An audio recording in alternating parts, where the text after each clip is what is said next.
him to the ground and the crowd go wild, man down, know we out like.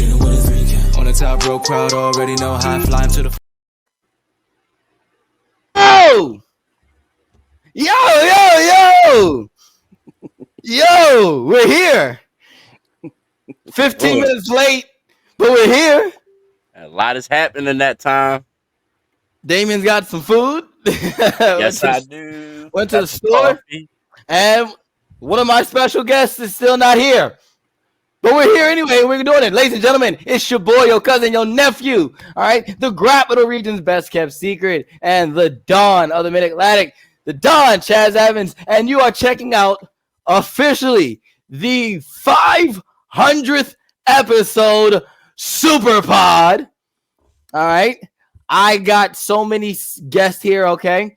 Just lined up for you. It's going to be an awesome show. We're going to have a bunch of shenanigans as well, but we're going to talk wrestling. So but before we do that, make sure you hit that subscribe button on YouTube, hit that like button on Facebook, and make sure you subscribe to the Infinite Network. Facts. Do it. Oh. Do it. Oh, make sure you do that. We probably interrupted a movie or a music video. Sorry. Would you like to find out for sure? Actually, yes, find that out for me, if you can, right. Damien. Let's see. Listen, it was the pastor that did it. All right, that's what happened. Wow. Yeah. Were you watching? Were you on the Infinite Network? Were you watching? Yeah, it kind of was. I was just watching it. All right. Oh. Okay. Listen, your favorite trap artist is it's just bums. Okay, it's just buns. Like, don't worry about it. Just find someone mainstream. You'll be okay. I don't think we interrupted anything important. I don't see nothing. Oh, wonderful. It's us. It's us because it's our 500th episode Super Pod. That's why. All right, because they knew, right? 4 o'clock. Well, around 4 o'clock. Okay. The Super Pod around 4ish, right? The 500th episode celebration. But I got a bunch of guests with me. I want to make sure I give them the proper introductions. So let me introduce you first. All right. He's been here. Well, I could say he's been here for every episode, but he hasn't. But he's been here at least 598 episodes. 498 episodes of the show. He has his own show also right here on the 3 Count Podcast, Now Into the Ring and Now Into the Ring 201, our interview show with wrestlers around the globe. Okay. So not just here in the United States, but he has interviewed wrestlers from Europe, in the UK. That's probably all in that same little area. Have we got anybody from Japan yet? No, not yet. I like how we said it at the same time. Jinx. Not yet, but yeah, definitely check that out, ladies and gentlemen. He is the man that runs this show, and quite frankly, if it was not for him, we would have not made it to episode 1. Okay. So make sure if you're watching this right now, if you're watching this live, make sure you give him a shout out in the comments. If you're watching this in our podcast audio version, make sure, all right, you tweet at him at at the underscore Red Dog 85. Yeah. It wasn't because as soon as you put the comment, as soon as I started to read it went away, and I was like, oh man. But yeah, make sure you give him a follow, tell him thank you, because legit, we would not be here without him, ladies and gentlemen. Without further ado, he is the Red Dog. Hey, yo, that's right. It's the Air Force veteran intel specialist, the one you call on when you need to get the job done. Ain't your friendly neighborhood Red Dog, and the only Latino here on this show consistently. I'll give you that. That's fine. That's fair. That's fair. All right, let me introduce next. All right, he is the third man of this trio. All right, that helps make the 3 Count Podcast tick, ladies and gentlemen. All right, he originally he told me he did not want to be on this show. Okay. All right, it was when the 3 Count Podcast first came out. Damien, he said he did not want no parts of it. I did. And then it turned into, I just want to be a correspondent, kind of like how our favorite Phil is on Backstage. I want that type of role. And I said, that's cool. And then he was on every week. And out of everyone, he is still here. So, ladies and gentlemen, all right, your residential supervillain, all right, the Dark Lord, the Dark Goat, Master Xehanort in the flesh, ladies and gentlemen, Damien Fatal. I still don't like people. All of y'all know that. I still don't like any of y'all. And if you still have your children listening, you are a horrible person. That's amazing. Parenting advice from Damien Fatal. Why you think my kids ain't around right now? I mean, I talk like this all the time, so it's just actually awesome. This is a little toned down, to be honest with you. Well, I mean, you just seem a lot more relaxed, like more relaxed than normal. Like maybe it's the fact that you got some food and you got your drink and you got a new microphone and you got like the cover behind you, so like no one can see behind or see what's going on. And you're like, you know what, life's good. And then you probably smoked a runt right before you got on the show. Yeah, the vape pen. Yep. Now this will be coming in effect after I eat. Oh, trust me. Look, trust me. I smoked before I came in, so we're good. I got my coffee. Got a nice burger. Great. Well, I'm just as great. So look, last but certainly not the least, all right, an OG member of the 3 Count Podcast. All right, they're on day 1. Right. So, ladies and gentlemen, please welcome back. All right.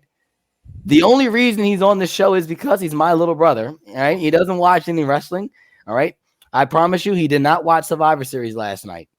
I can assure you, he did not watch Survivor Series. And don't worry, he didn't watch Collision. You know he's not watching AEW. So, but he does. He does. Watch wrestling Twitter. He does keep up with YouTube clips. Ladies and gentlemen, JJ. I like to think the sidewalks keeping me off the street. Chitty chitty banging. Study every day in. Not gonna lie, I kind of did miss that. That's actually kind of cool. So, look at him. You see, look at that. That was great. Look at that. It is great to have you back. Look at this. No one's watching. That is true. Dang, we got people already coming in with these comments and stuff right off the rip. Hey, look at this. What's up, fellas? How you guys feel about CM Punk coming back? We'll get right to that. No, please listen. All right, so now that we're here, we got through all that. Okay, you know what? We'll bump it. All right, I was going to do temp check first. I kind of like to switch it up, but we're going to go right down to it. All right, we are. We're going right now. Like right into it. We're not. I'm switching it up. We're gonna go right into it right now. The 3 Count Podcast's favorite Phil. All right, this podcast has talked about CM Punk more times than more times. I am glad I'm not in Glen Burnie anymore. By the way, and hello. I'm happy I'm in Utah. Now that he said, I'm happy I'm not there. Now that he's back, all right. We all said it wasn't going to happen. We all said it was going to happen. CM Punk is back in the WWE. I am thrilled. Listen, I was screaming. I had a tear in my eye. This was the greatest moment in sports entertainment history. The prodigal son has returned home. Wow. But that's not the topic. That's not the topic. Yes. Wow. Whoa. Look. I mean, I'm on the Phil Brooks train. But, he's no. He had to come home. He had to have his falling out. All right. He had to go and see, and test out the waters. Look, when Mercedes comes back, I will be repeating the same thing. Okay. So let's get to it. Should talent, like Mr. Golden just put out there, Seth. So if you didn't know already, okay, Seth, when CM Punk returned, there is a video on Twitter that came out that has a Seth literally going berserk, literally throwing F-bombs and flipping the bird off at CM Punk while this is going on. So much that Michael Cole and Corey Graves had to legitimately hold Seth Rollins back. So, with that being said, should talent be upset that CM Punk has returned? Let's start. JJ. Just start with JJ. All right, Josh, we'll start with you. Just keep it simple. Just because you work doesn't mean you have to like everyone you work with. I mean, you could be upset, but at the end of the day, there's still a job to do. You got to entertain people. So they're professionals. They get paid boatloads of money. They can figure it out. And it can be a little bit of kayfabe in there too, but they'll figure it out. They're professionals. I don't think you guys, when you guys have your other jobs, you probably don't like people that you guys work with, but guess what? You got to work with them anyway. That's facts. I mean, I feel that way with this podcast. There's people that come on this podcast all the time that I don't like, and I'm just like, I have to work with them anyway. That's me. No, how could that be you? I have to work with you every week. This is JJ. Oh. like, come on. I already, come on. It's crazy. On. This man act like he forgot that he wore a shirt live on this show. Talk about Pat McAfee. I have no recollection. That's all right. That's fine. JJ does not remember that. It's okay. JJ does not remember that. That's fine. Social media does because that it went viral. So that's fine. You don't have to remember it. It's gonna live. Remember. Pepperidge Farm remembers. They do.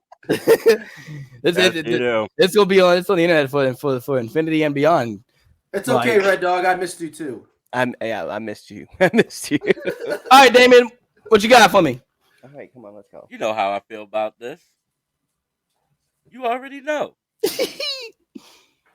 Look, well, at the end of the day, who's signing the checks? Who is signing the check? Who is signing the checks at the moment? Ooh, I have that answer. Hold on, wait. It has right here. Oh. It says, the idiotic daughter and his doofus son-in-law. All right. Well, there you go. Well, it's not. No, it's not Stephanie. She don't work there no more. Oh yeah, she left. But look, she was backstage apparently. Look, with that being said, at the end of the day, though, that's money. So, like, yeah, they can be initially mad for not being told, but they'll get over it. We're not gonna have I couldn't even get that out. A Planned Parenthood, my bad. Situation like we have had the past couple of years in the back locker room. Yeah. So, with that being said, like, nah, come on now. Come on. Like, I don't know. Just look how the internet's been since last night. 15 you say that it was reported in 15 minutes when they posted the clip of his return. This is in our volume. This is during the press conference. All right, so the press conference is going on. 1.5 million people watched that video in 15 minutes. It was about 900,000 people watching the press conference. I know. I was one of them. I was one of them as well. So, and that was just off of YouTube. Yeah, that doesn't and that's not including who's watching it on Peacock. Exactly. I was actually, unfortunately, I had both on at the same time because I had to step outside and get some fresh air. That's what I had to do. I had to walk away. At that point, I had to put the kid to bed, so I had to go. All right, let me go put it on my phone because he loves Cody Rhodes, and I let him stay up to watch Cody Rhodes. But yeah, 15 minutes, like 1.5 million people. Do talent need? You have every right to be upset. Like that is your personal prerogative. You have your own emotions and your feelings. You have that right to be upset. Should they be upset? Absolutely. But in regards to Seth Rollins and what Seth Rollins did, as far as last night, I completely go as that is as unprofessional as you can get. We're going to take out the fact that if it, whether or not if it's a work or if it's not a work, because I, quite frankly, honest opinion, I do think it's a work. Just because off the simple fact that Seth being who Seth is and of high regards in that company, being as the number 2 behind Roman as far as who's running the joint, Seth Rollins, I would never in my life think that Seth Rollins would go that way and go into business for himself. When I use the wrestling terminology, all the insider no language, be that unprofessional and that just outright just wrong.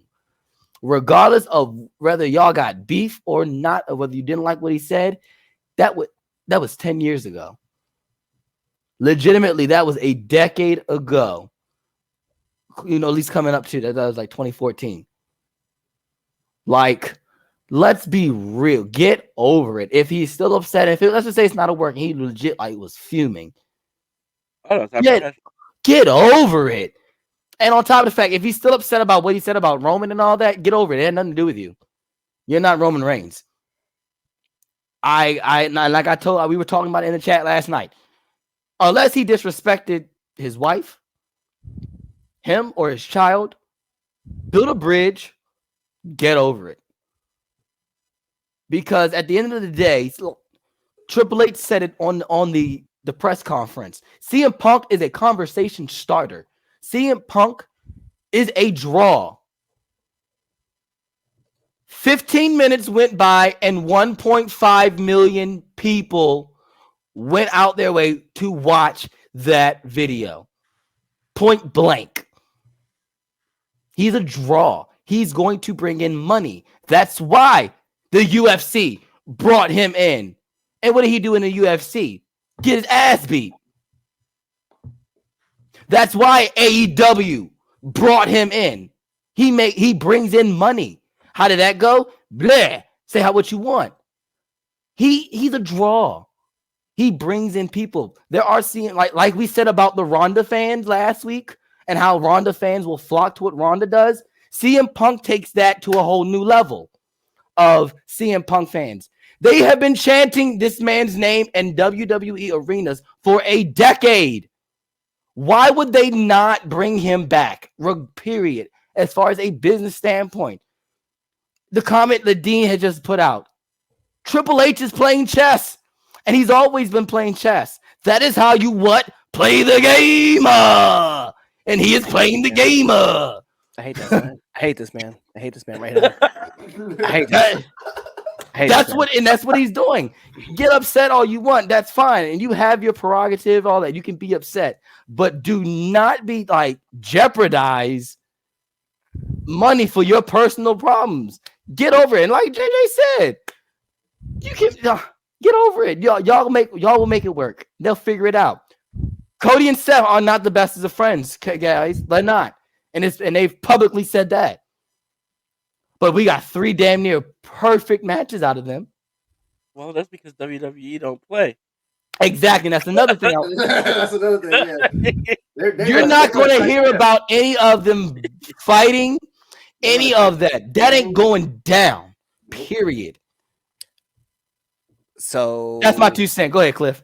Yeah. So here's where I'm at. So I it's a great move, obviously, for WWE to pick up Punk, right? Obviously, a lot of people are going to be like, man, he's a cancer, this, that, and the other. He's this, he's that, whatever. I don't care. Guess what? Draws but money. To say that cancer draws money, does it not? Well, wait a minute. Which cancer we talking about? Whoa.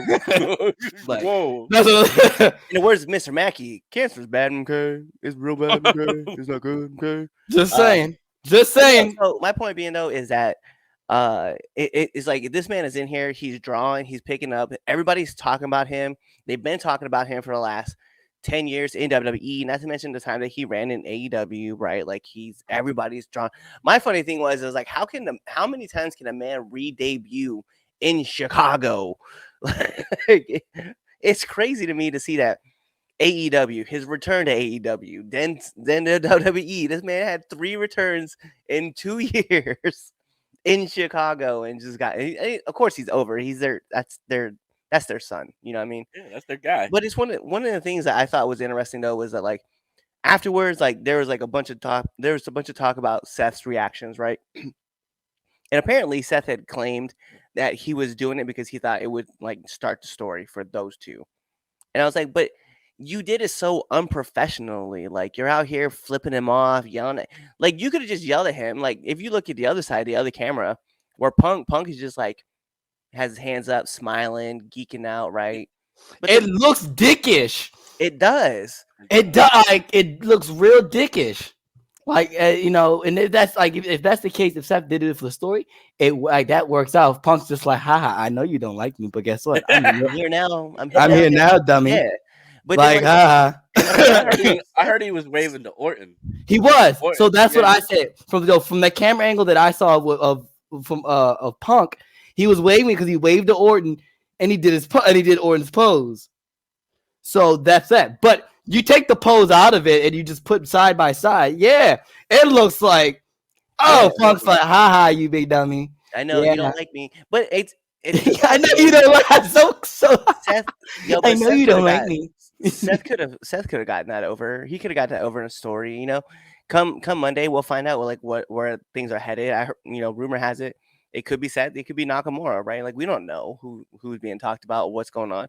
But I'm excited to see him Punk back because there's a lot of matchups that are just going to be there that we're going to want to see and enjoy because like now there's a new crop of people that he gets to face off against. And I don't know, maybe we'll get the American Nightmare versus, Punk. We'll see. It might come down, but we'll get we'll get it at the Rumble. I think that's how they do it. They'll tease that at the Rumble. They'll be the last two. This is the question. This was a question that was brought up. Was like, now that he's back, is he gonna be the one to end Roman's reign? No, no, not at all. No, he's gonna be Seth. But here's my problem, though. Right? This is my problem. Why not? Why not him? Why not CM Punk? Because now, I feel like right now they have they're locked in with Cody. Yeah. And in the story, and I get your point. This is my thing though, and this I wanted to get to this too, and I wanted to say this: you're not bringing Punk back unless you're main eventing him at WrestleMania, because that's all he wants to do. He wants the main event of WrestleMania. That's it. That's all he's talked about. Now you have him back in WWE. One of those two nights is going to be a women's match. It's not going to be. It's not going to be Punk. Punk's probably gonna have to open the show. No, you didn't. Who's to say that? It doesn't have to be a women's match. I was just about to say that it does. Tell you right now, it will more than likely they will be get a women's match, but they will get flat. I mean, they'll probably. Man, it's tough, but I'm just saying, at this point, I don't see. I mean, you have the Rumble, right? And obviously, the winner of the men's Royal Rumble gets a spot, gets the headline WrestleMania. Cool, but now where are we going to be at? Now we just think CM Punk's main events in night 1 of WrestleMania. Yes, against Rollins, if that's the case, or wherever. Yeah. I don't know, man. I mean. We'll see how the stories heat up, but I don't. Absolutely. I think that and you have Roman and Cody, main event night 2. Maybe, or you just have Punk. I don't. But what do you? I don't see. I don't think any other story would really main event. I mean, that would be on that level, regardless of just the fact that it's Seth and CM Punk. I don't think any other story trumps that. That's along the lines of I think you do. I think you've run into the same. You run into the same trap that they did with not Austin. Stone. Not I said Austin. Just said Stone Cold. The Rock and Hogan. That should have closed at WrestleMania. I don't disagree. And then what? And then they had Triple had to go out there this keeps popping up. No one cares about MJF right now. We're talking about Punk. We're talking about the man who won the dog collar match, not had the best dog collar match. Facts. But I just don't see. I don't know. Let's find out what our other person has to say about it. Oh no. Hey everybody. Hey, how you feel about Punk coming back? It's about time he's back where he belongs. Thank you. Appreciate him. Where he doesn't have to be old, tired, or work with fucking children. So See, But he does there get we to go. get hurt. Look, he came through the curtain. He already looks more youthful And than he I did at the Thank end you. of his AEW run. thank It you, looked like he de-aged 10 years. thank you. It kind of does. He got a haircut. My man said, my Like man he got just some He had a rest, shaved head when he left. no. right? Yeah. He looked like He he shaved he his looked head like when he was wrestling for the title. He had his head he shaved. did. Oh. Changed Well, he got a fresh Well cut. rested. Yeah, he did. Yeah, he Like, looks stress-free. Started using that creatine that all the workers in the back use. yeah. Yeah, he looked fantastic. Exactly. This was the first thing I noticed. It was the first thing I said was like, "Hey, yo, did y'all see how thick CM Punk got? Like this Right? man, like Man put on got some size." shaved. All of a sudden, Yeah. I'm like, "Oh, whoa!" He was like, "What's up, guys? I'm back." What's up, fans? He's at AEW. He's like deflated a little bit. So I'm like, interesting. Yeah, he was deflated physically, mentally, emotionally, I'm talking about the moment he walked out. probably spiritually. He was all of that at the end of AEW, No, I'm deflated. talking about the very first moment that he showed up at AEW. He looked a little more like he looked a little thin. Yeah. He opens up at WWE at Survivor Series, and here he is. He walks out, and he's like, "Look at me in my new white shirt. It's just barely holding on. The threads are about to break loose. It's the camera. Or a size medium for you guys." Yeah, It's the production. I promise you. It's the production. that too. So much better that WWE has. It looks brighter, more vibrant, not depressing. Yeah. You want to hang yourself. Well, they He could yeah. I actually mean, look. He could actually look at the hard cam side and see people. oh my god. It was crazy. Well, all right. So But glad that to see. arena looked completely different for Survivor Series and SmackDown than any time Planned Parenthood has been in that building. It looks like two different places. Right or wrong. Right or wrong. That's factual because it's Can you we say that get like because Cody clips of said the CM same Punk thing. at the same building from last night, and then one from like when AEW ran there, just to see the difference from production aspect? I can tell you for a fact they cut half the arena off. Oh, that arena was packed last. Yeah, I know. I can tell you for a fact that AEW definitely said, "All right, we'll cut this. We'll put it here." I know. I know that I put money on that one. Well, Okay. you gotta give your tickets away with burgers and fries. I mean, that's what happens. Oh my gosh, this man. Yeah, What? but It's true. it's funny because like when you listen to the promos and stuff like that, I made the joke with the Twitter post where someone was talking about the 2-for-1 at a 4-night main event wrestling show, and and I think back to it, I'm like, yo, but you cut this promo, and part of it could be, and all of it was a work. Let's be real, but like, Yes. you had to write that line, and now you are back in that company that you were talking about, and that's like. You had no foresight that you might come back to that company at some time, or were you really trying to push the boundary as far as you can go? I think for a fact, knowing CM Punk and how CM Punk operates, I know for a fact that he wrote the line goes, I know that's going to get a pop. I know for a fact. I agree. Yeah, I agree, Chaz. I don't think he. I promise you. I promise you. At that point in time when he said that line, he had no plans on going back. Yeah, Probably not. Yeah, because things were still good. Things were Exactly. still good at that time. We hadn't had what to call it. We haven't had the media scrum fight yet. So I think things were going. Things were peachy and everything. Like we were all still like, yeah, this is good. Yeah. So- Out here like real glass. I will forever get mad I at guess them. we're all kind of in agreement that Punk is good for business in WWE. Yeah, bro. If anybody, listen, like I said, Hell yeah. if anybody is legitimately upset in that company, build a bridge, get over it, make money. You're there to make money, not to make friends. People take the wrestling business like it's this old brotherhood, buddy thing, and it's not. It's a business. You're here to make money. Stop trying to make it what it's not. It's a brotherhood about making money, though. That's what it's about. Exactly. So make money. Don't worry about the brotherhood part. Just go in there and make money. Yeah, people forget. As great as professional wrestling is, Yes. it's a job. Thank you. It's a Thank job. you. It's a job. Like It's a- JJ said, job. It's a job you like, but it's a job. It's a job. So I don't you're like not always anybody going to at work my with people you like. I don't like anybody. The important part is, can I work with you and we get the job done? I don't need to like you. You don't need to be best friends. I just need to be able to work with you. The job is to entertain the fans. That's it. Right.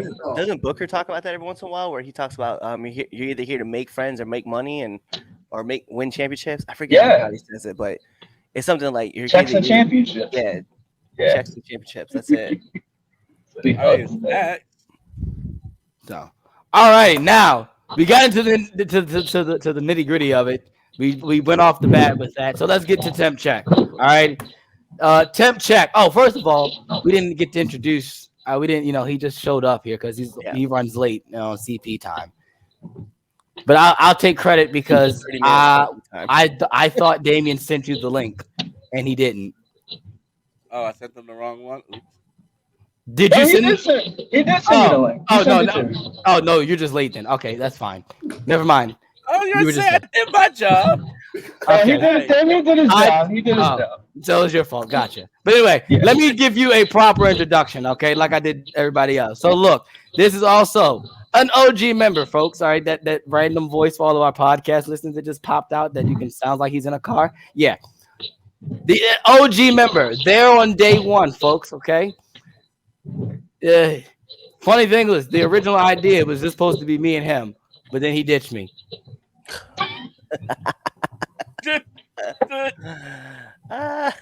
He ditched me for his wife. I mean, no offense, I would too. More or less, that is pretty accurate. He ditched me for his wife, figuratively and literally. Just let you know, that tells you that Chaz doesn't put out. Yep, he's a bird. Anyway, ladies and gentlemen, okay, I'm ignoring that comment.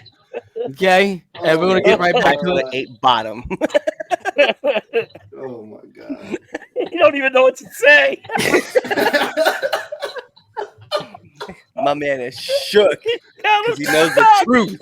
He got us stuck. Y'all, Chris Idol's here, y'all. There you go. They ruined it for you, bro. Happy to be. They ruined it for you, and it's their fault. It's okay. I had a whole look. No, look. I had elaborate. So for the OG guys, you and I had legit like a actual introduction for all of you. Yeah, he ruined it. Damien, they ruined it for you. We didn't ruin nothing. You ruined. Yeah, it. you did. You did. But anyway, let's get. He's the only player that actively goes into caves and kills bears. The man, this super legend. Yeah, the 500th. Y'all had a bad day. 500th World United States International Bare Knuckle Beer Drinking. You know what it is, and you know what it ain't. Slapped your mama world champion, ladies and gentlemen. Christopher J. Idol.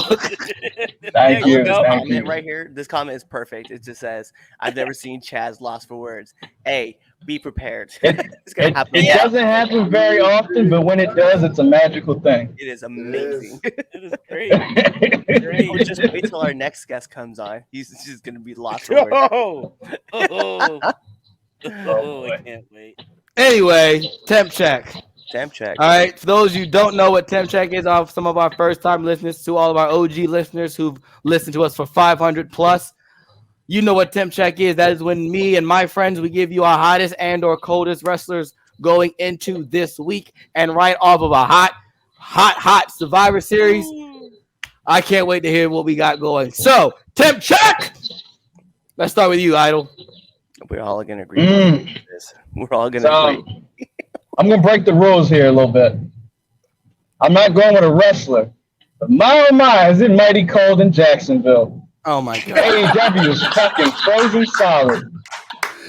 God damn. Oh my god, that's what I was gonna say. Woo! It's hot as hell in Stanford, though. That is also not true, okay? I just want to let you guys know it is 29 degrees up here. It's like opposite right now. It is in real life, it's opposite. It's kind of warm. Oh, boy. I don't know, but I heard Chicago be like in the hundreds right now. Man. Woo. Woo. Has anybody heard from Tony? Did we get the special big announcement set for this week yet? Oh, no, he's been dark. He has been Where he dark tells us since Saturday. Hacksaw Jim Duggan's He has been where he dark tells since us Hacksaw Saturday. Jim Duggan's gonna come out and be a manager for somebody, You're Yeah. wilding. Yo, or a championship 382 being revealed. You right now are wilding. I need you to get it together. Well, we know who his old wrestler is. Is Tony okay? Has anyone talked to Tony? I think the only thing he's put out was "Thank you for watching Collision and Rampage." That's it. Ain't nobody That watched is that. it. I saw the Fast Nationals. Ain't nobody watched that shit. I saw those this morning.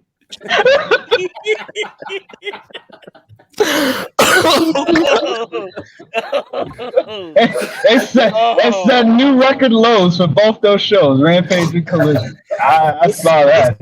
Yo, It Rampage blows is my already mind. low. Like, it blows my mind to literally think, like, hey, yo, like, oh, we're running up against Survivor Series. Like, Who thought that was a great idea? That was a great.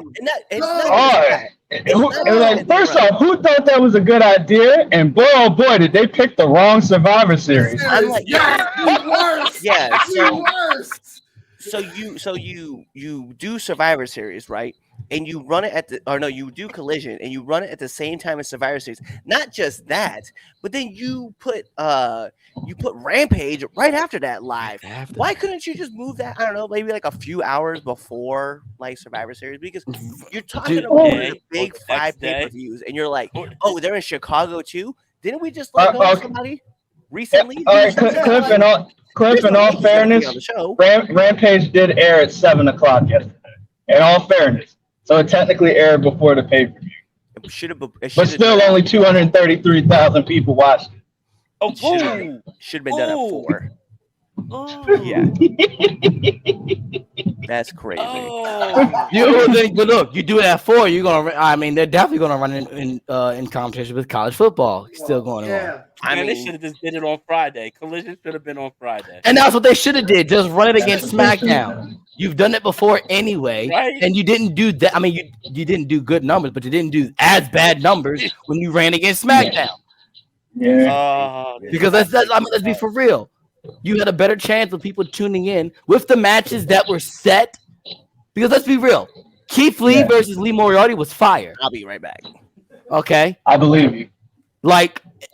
And then the tag team match between House of Black and Gravity and I can't think of the name, but the Lucha, y'all know what is his name? No, we don't. Whatever, but that match, tag match, the Lucha Rules match, fire, great tag match. You would have did better with the matches that you advertise, like with the match they advertised. Great, solid Collision card. And Rampage. I mean, Yuta versus Shibata for the ROH Pure title. You had a solid lineup. Yeah. If you put that on Friday, you would have had more people tuning in for that than SmackDown, or at least they would have been doing the double screen watching. You know what? I just thought about something. Collision. They created Collision for CM Punk, and it aired as he was debuting at the re-debuting at the other company. And the show they created for him did a record low number. That's crazy. That is crazy. That's crazy. Shocker. If I was at Warner Brothers, if I was at Warner Brothers Discovery, I'd be a little salty today. I'm not even gonna lie to you. I'd be a little salty. WWE, they get Raw rights. Like, hell, Tony, I think we need to see other people. I don't think this is working. I think if Warner Brothers Discovery gets the rights to Raw, I don't care what's happening. I need somebody to call me. We need to do an impromptu show. And I'll be live from the ER because I laughed myself into a heart attack.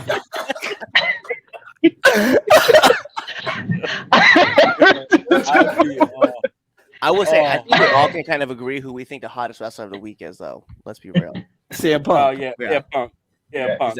It's definitely Punk. Yeah. And my coldest is that. Well, I got a 1A, 1B. So. Well, yeah, your 1A is Jericho. Yeah, it's always Jericho. It's always Jericho. Oh, I hate that fool. Stub your toe, Dan. Stub your toe. I don't know. Break a leg. Break a finger. Like, go get surgery on something. You look like you need it. Don't tell me you're cold. Don't tell me you're 1B yet, because that's what will lead into dumbass of the week. So, Cliff, give me your temp check, bro. Well, the hottest wrestler. I mean, Well, yeah. Besides how, give me your coldest. Yeah, we're just gonna go coldest. coldest wrestler of the week, though. Jeez, man, I just have to agree. I hear that there's another 3-letter company that's just out there just freezing their asses off. And I don't know how the Jaguars are doing right now, but I couldn't imagine right now. The Jags probably got to win, and good for them. But yeah, that other company that Tony B. Witt is not doing so good right now, man. And I'm excited for this tournament, but it right now. It don't matter. It don't matter. Let's be real. Okay, I'll keep it 100. Like, our Truth's return got a bigger pop than anything that happened on.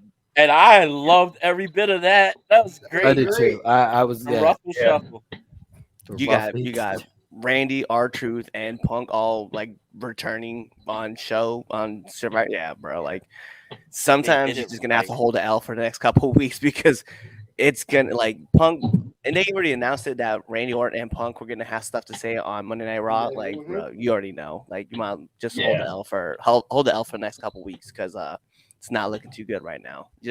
I couldn't imagine that there's anything that AEW is gonna do that everybody's gonna be like, "Oh my god, did you watch Dynamite?" Because remember, before this all happened, I said something in the group chat. I was like, "Yo, we are gonna get Swerve versus Moxley as a match for this Continental Championship." And at this point, I'm kind of like, "Hey, yo, that's my third favorite thing right now because I want to see what Punk has to say." I'm like, "What's Punk gonna do? Is Punk gonna show up on SmackDown too?" I need to know. Can we get him on NXT? I just need to know where Punk's gonna show up next. Oh, for a fact that now that he's there, that he will. Who knows? I don't know. We don't know what the contract situation looks like, but I remember a while back with what Damien said they should do. Maybe they're going to do it. Have him on a month by month basis. So maybe, the first couple months he'll be on Raw and SmackDown for Mania at least, and then after Mania, do some stuff in NXT, right? Maybe give if they don't bring up Mello back, bring Mello up. Have him go down there, work Mello, work Chase U, work Braun Breaker. Braun Breaker, definitely. You can go do that afterwards. So, you can do that for the summer. We'll bring you back up for SummerSlam, though, because that's you see a Punk. You got to come back for SummerSlam. Money in the Bank. Yeah, we'll bring you back with Money in the Bank. Yeah, you got to work Roman at some point. We got it. So, yeah. That's what he'll probably do. I do want to throw this out there, right? Shout out, I'm gonna say this knowing that it is what it is. Shout outs to WWE though, right? Because you got Cody, right? So you took an EVP, then you got their rising star in Jade, and then you got their troublemaker as well. You're just like, oh, who's your star? Oh, your troublemaker. We'll take that guy. Who's your rising star? Oh, that girl. Yeah, we'll take her too. And then we got the EVP. Oh, yeah, I bet we got that person too. There ain't no way in hell that they're not looking. FTR is not like, hey, I think we're gonna be okay being a revival again. Yeah. And did y'all see on Twitter how hard Andrade is trying to get fired? It's amazing. Oh yeah. He is trying so hard to get let go. He's been fired all year. He just wants to. Then Tony just will not let him go. It's amazing. If somebody don't want to be there, let him go. Yep. And let him go. Yeah. All right, JJ, what's your coldest wrestler? All right, so I feel like I'm not going to beat around the bush here. I think my coldest is going to be Bailey. Okay. I take that. It's starting to cave in on her. She in trouble. Yeah. My favorite Karen. She's in trouble. I had to bring it back. She's in trouble. I forgot about that. She's in trouble. She's the only American in the group. What do you She is donezo. Yeah. Mm-hmm. The League of Nations is returning. Oh my gosh. Oh my In God. female form. Female form. He's gonna get over this time. God. Poor baby. My coldest wrestler. Yeah. It's Tony Khan. See. It's Tony Khan. Cliff said it best. They took Cody Rhodes, Jade Cargill, and CM Punk. That's all that needs to be said. Hey, yo, what's this comment all about, huh? Too many Andrade types? Mm-hmm. You talking about there's too many Latinos over there? Mm-hmm. Might want to figure that out for our viewers who are listening to this podcast. It says too many Andrade type already there. What's that supposed to mean? Mm-hmm. Too many Latinos? What? Oh my god. Santos, right? They're all the same? They all look like Andrade? Is that what we're saying? Oh my God. Man. After people in the chat. Damien. We know. All right. He said no. Stop. We know. What's your coldest wrestler? Coldest wrestler. My coldest. Look. My coldest is also my dumbass of the week. All right, but before we do that, I have to properly announce it because this is a segment. All right, go ahead. All right, I have to properly announce the segment. All right, here we go, ladies and gentlemen. Now the greatest segment in all of 3 Count. Okay. It is now time for Damien's dumbass of the week.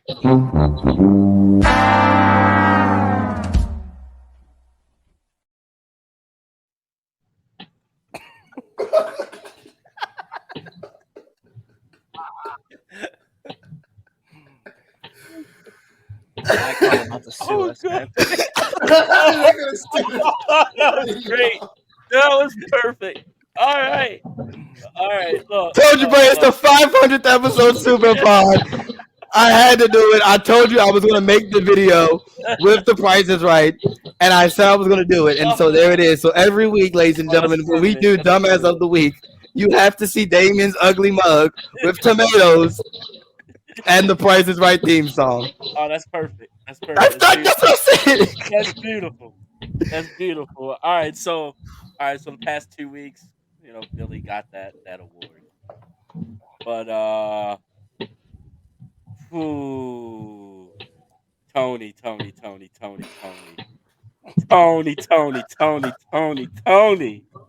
Come on, man. How did you hand him that? You just handed that on a silver platter. No non-compete cause. You just fired this man. And you really didn't expect him to go back? Like, really? Like, you didn't expect that to happen? Like, you made him angry because you were afraid for your life. Vince McMahon screwed Bret Hart, went in his locker room and got knocked out like a man and was not afraid for his life. Yet CM Punk gets in your face and you're afraid for your life? So, today you are the dumbass of the week, sir. Damn. Tony. Wow. So that's my dumbass of the week. And I'm pretty sure all y'all can agree on that. Yeah, I don't get it. I don't get no disagreement from me on that one. But I did still put the poll out there, like I said we would do every week. So go to our Twitter page or X, whatever you want to call it. Make sure you check out the poll and vote on who should be Damien's dumbass of the week.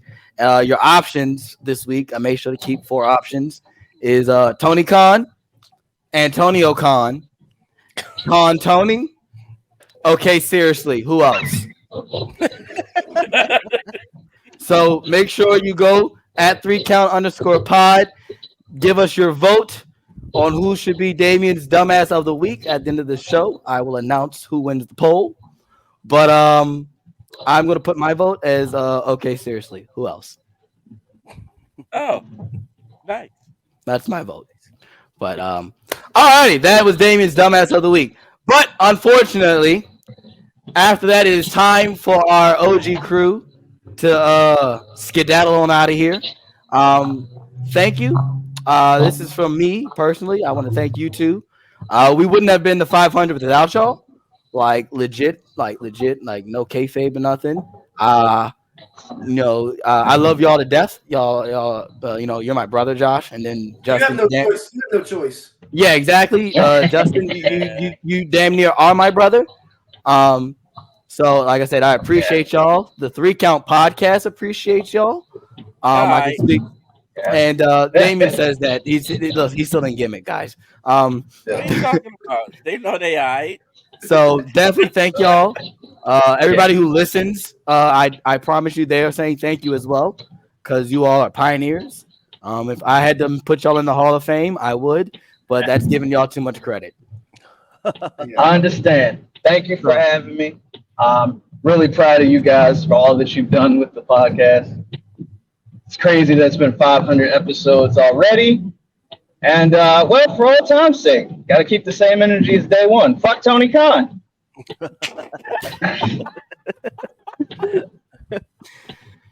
Oh, man. So definitely give these guys a follow at Tajasha on X. Don't follow Idol. He does post memes and funny video pictures on Instagram. You wouldn't know if you would probably think he's a burner account. Really, he just has his face as a profile picture. And I did drag him against his will because of absolutely. I mean, he was already going to be on regardless. I had to drag him. Oh no, but I would have stab him if he didn't show up. Oh well, look, I will be in Maryland in like a week, so yeah, that's true. He would have got. That's true. I mean, I would have legitimately dragged him from his house. He did threaten my life, even though I already told him. I was like, I already told Chaz I'd be on, and he's like, oh, okay, well, I'm threatening you anyway. And I'm like, oh, okay. I was just doing my job, man. All right, guys. Thank y'all for being on here. All right. But let me tell you, the party doesn't stop. All right. The party doesn't stop. All right. These guys are getting up out of here, and I got somebody showing up right now. Okay. Damien has been asking for his return. Damien was like Chicago for CM Punk for this guy to come back. I was. He's like my CM Punk of the 3 Count. So I had no other choice but to listen to Damien and to bring this man back. Ladies and gentlemen, here comes Anthony. Yay! Whoa! Yay! We gotta get rid of Here's the throw growing, wrestling knowing, data for, and Lord, I need Snip because I don't need no more. Lou the franchise. I miss you, Lou. I miss you it's getting too contentious in here. I gotta go. I'll see you guys. It's officially dark in here. Oh my gosh.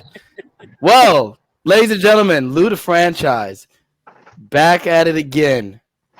Oh, what man. up, gentlemen? Hold on, my laptop's about to die, so I need to plug that up. So just like your wrestling career. Real quick, I wanted to give a quick shout out.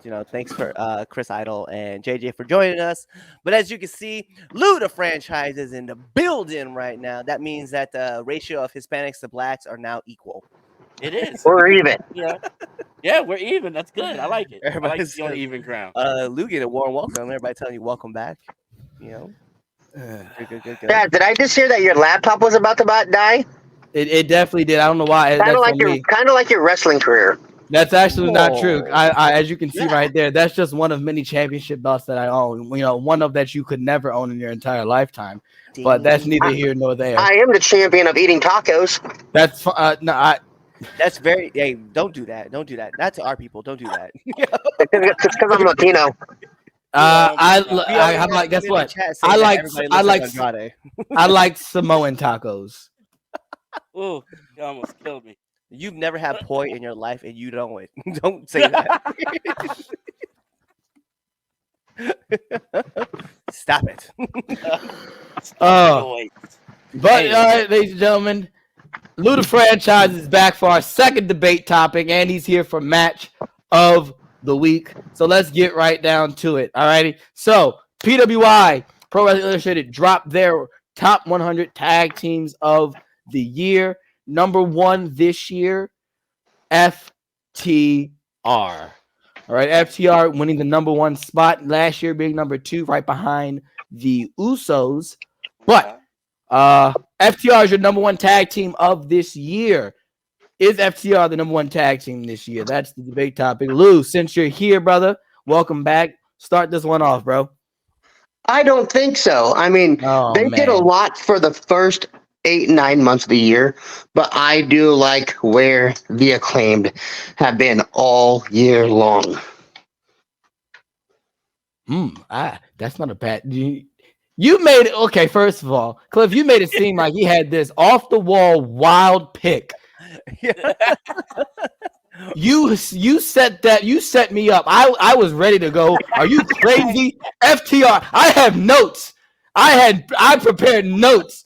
But he said I could give it the Acclaim. I don't think that's not a if you're not choosing FTR, that's fine. They've done it all year long. I mean, injuries and whatnot with FTR. I think that the Acclaimed are right there too. I could give them their props as far as that, like, constantly being on and, getting better. I still think there's some goofball assholes, but I mean. First of all, hold on. I got to put this comment up. It said worse. Pretty Deadly. I like Pretty Deadly. Pretty Deadly is actually pretty entertaining. Deadly. They are. Yeah. You cannot take that away from them. They are very, very, very entertaining. I'll pass on that. This one this was the other one, Chaz, that Anthony was going to say. Any combination of the Judgment Day. Oh, absolutely not. Oh, you can't absolutely not. That one? No. Did you no. I was gonna say absolutely Demolition. Not. Demolition? I'm messing with you. Why, Chaz? The Judgment Day? Yeah. Oh no, I just don't. Just because they got the belts. That's about it. I just think there are I can name about 10 other tag teams outside of the E that are more. I hate that you say more better, but much better. Much better than the Judgment Day. All right, but seriously, name me 5, not including Pure Ignorance. Not including Pure Ignorance, better than. It's funny.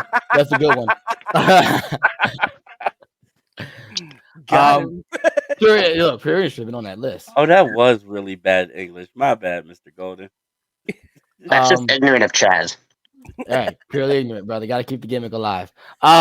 Well, if you're not gonna, so you want me 5 other teams besides the Judgment Day? Kidding. I don't want. I was like, do you want me to? Because I go Aussie. I'll legitimately will give you the top 5 that they put on the list besides FTR. I love the list. I'm not Aussie Open. I'm not telling you no. The Shaman, the Motor City Machine Guns. I mean, ABC has been killing it in Impact. So, name me one other match with Bashaman. I don't know. I don't watch the matches. You're reading the PWI. That's why I was like, yo, name me one other match. I don't watch that. I don't. Exactly. I'll give you. And so, full stop. I'll give you Aussie, and I'll give you ABC because I love both those teams. Motor City Machine Guns, definitely always gonna be up there. That's why I was like, all right, give me somebody else. No, I agree with the list. I was telling Anthony at first, I was like, I don't agree. And I was like, thinking about it, I was like, yo, the Ring of Honor titles, the Impact titles, the AAA titles, and New Japan titles, all and just carrying off. They was Kenny Omega of the tag team division. I was legit. Like, yeah, I was like, yo, there's no way. And then eventually the AEW titles. I was like, hey, they won all 5 titles this year and held it down. I was like, I can't sit back and say, nah, go with somebody else. I was like, FTR can legitimately put on fire tag team matches with broomsticks. Obviously, they can't do it with Ricky Starks and Big Bill. Oh, sorry. My bad. Sorry, a little cough, a little frog in the back of my throat. I think. Yeah, I'll give you that. I'll give you that though. But like, yeah, no, to answer the actual question, yes. I'll give my take. I think it's FTR. It's definitely FTR. The Acclaim is a good pick. If you're not gonna choose FTR, pick the Acclaim. I go, all right, that's fine. I can get with that because the Acclaim have been holding it down. I think legitimately for the better part of the year, and like even going back to last year, they were really hot. So the Acclaim is cool, but FTR absolutely. I mean, like Cliff, you said, they held legitimately every major tag team title that you could hold besides the E. Yeah. Like, I think no other real tag team has really done that besides, I think you look at the Dudley Boys who did that. I think also the Hardy Boys have done that. If you look at mainstream, hold on, wasn't they hold on? FTR did hold WWE tag title, but they did. Yes, I'm just saying right now. outside right now, outside. Outside. Yeah, they're probably one of the few tag teams. So ever. It just and I just also think about like the way they put their matches. That's not the best thing. The funny thing is it's really it's not. It's more like the Euro League. I'm gonna keep it a buck. It's the Euro League. If you want to talk about the G League, I'll tell you what the G League is. That's the Indies.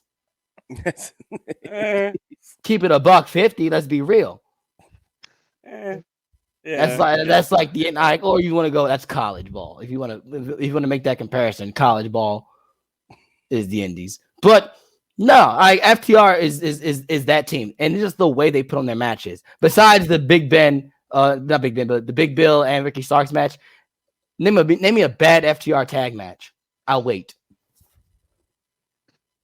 That ladder match could have been better. Oh, Damien. That's my opinion, okay? It's my opinion. All right, you know how I feel about ladder matches. I'm like, I gotta be perfect. I don't have one because I think even last year I was putting FTR like in my top matches like every other week, and then even this year, if I would have still done the top 10, yeah, they were up there a lot. You know who I want to see them mix it up with though? House of Black. Yeah. Can we get that match, please? Can Tony, if you watch the show, post everybody talking about you. Can we get that match? Can I just get FTR versus House of Black?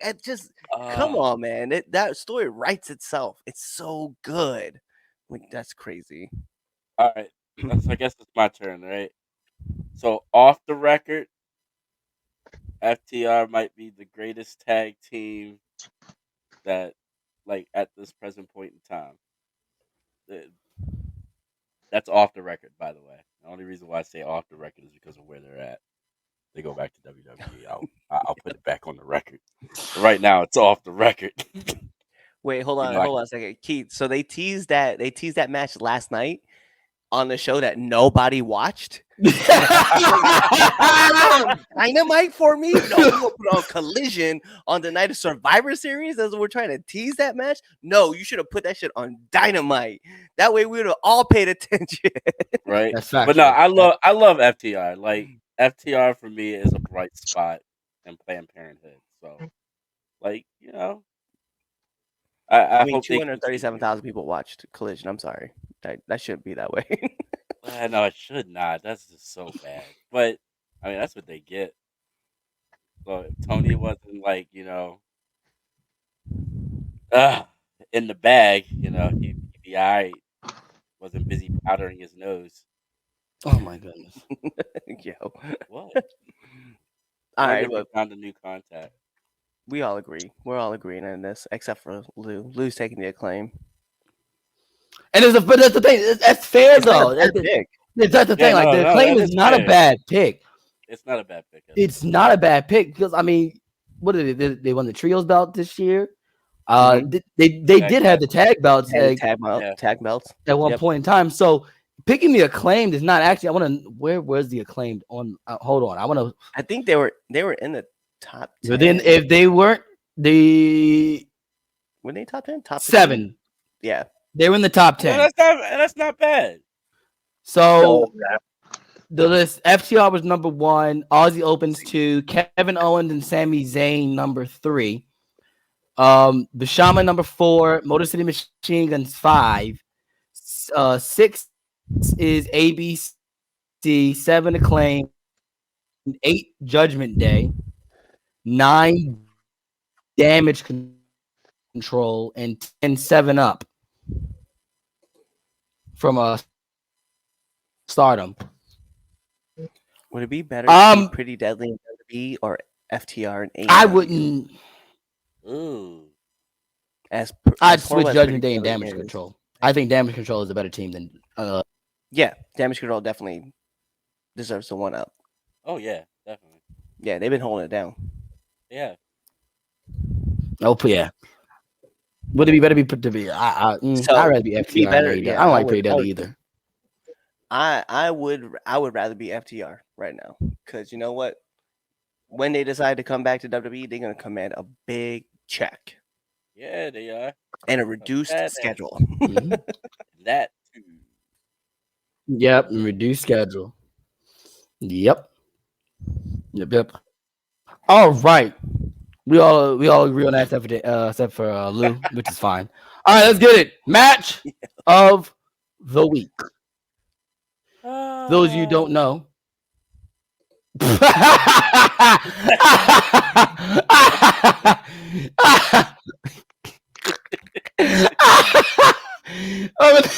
time we're going to talk about match of the week. If you don't know already, that's when we give you our favorite match. That was funny. Our favorite match going. I can't even get it out. I was not ready for that one either. Favorite match of the week. We give you our favorite match this week. Yes, exactly. If you didn't know, stupid. Cliff, what you got? Match of the week, bro. You already know what it is, dummy. Yo.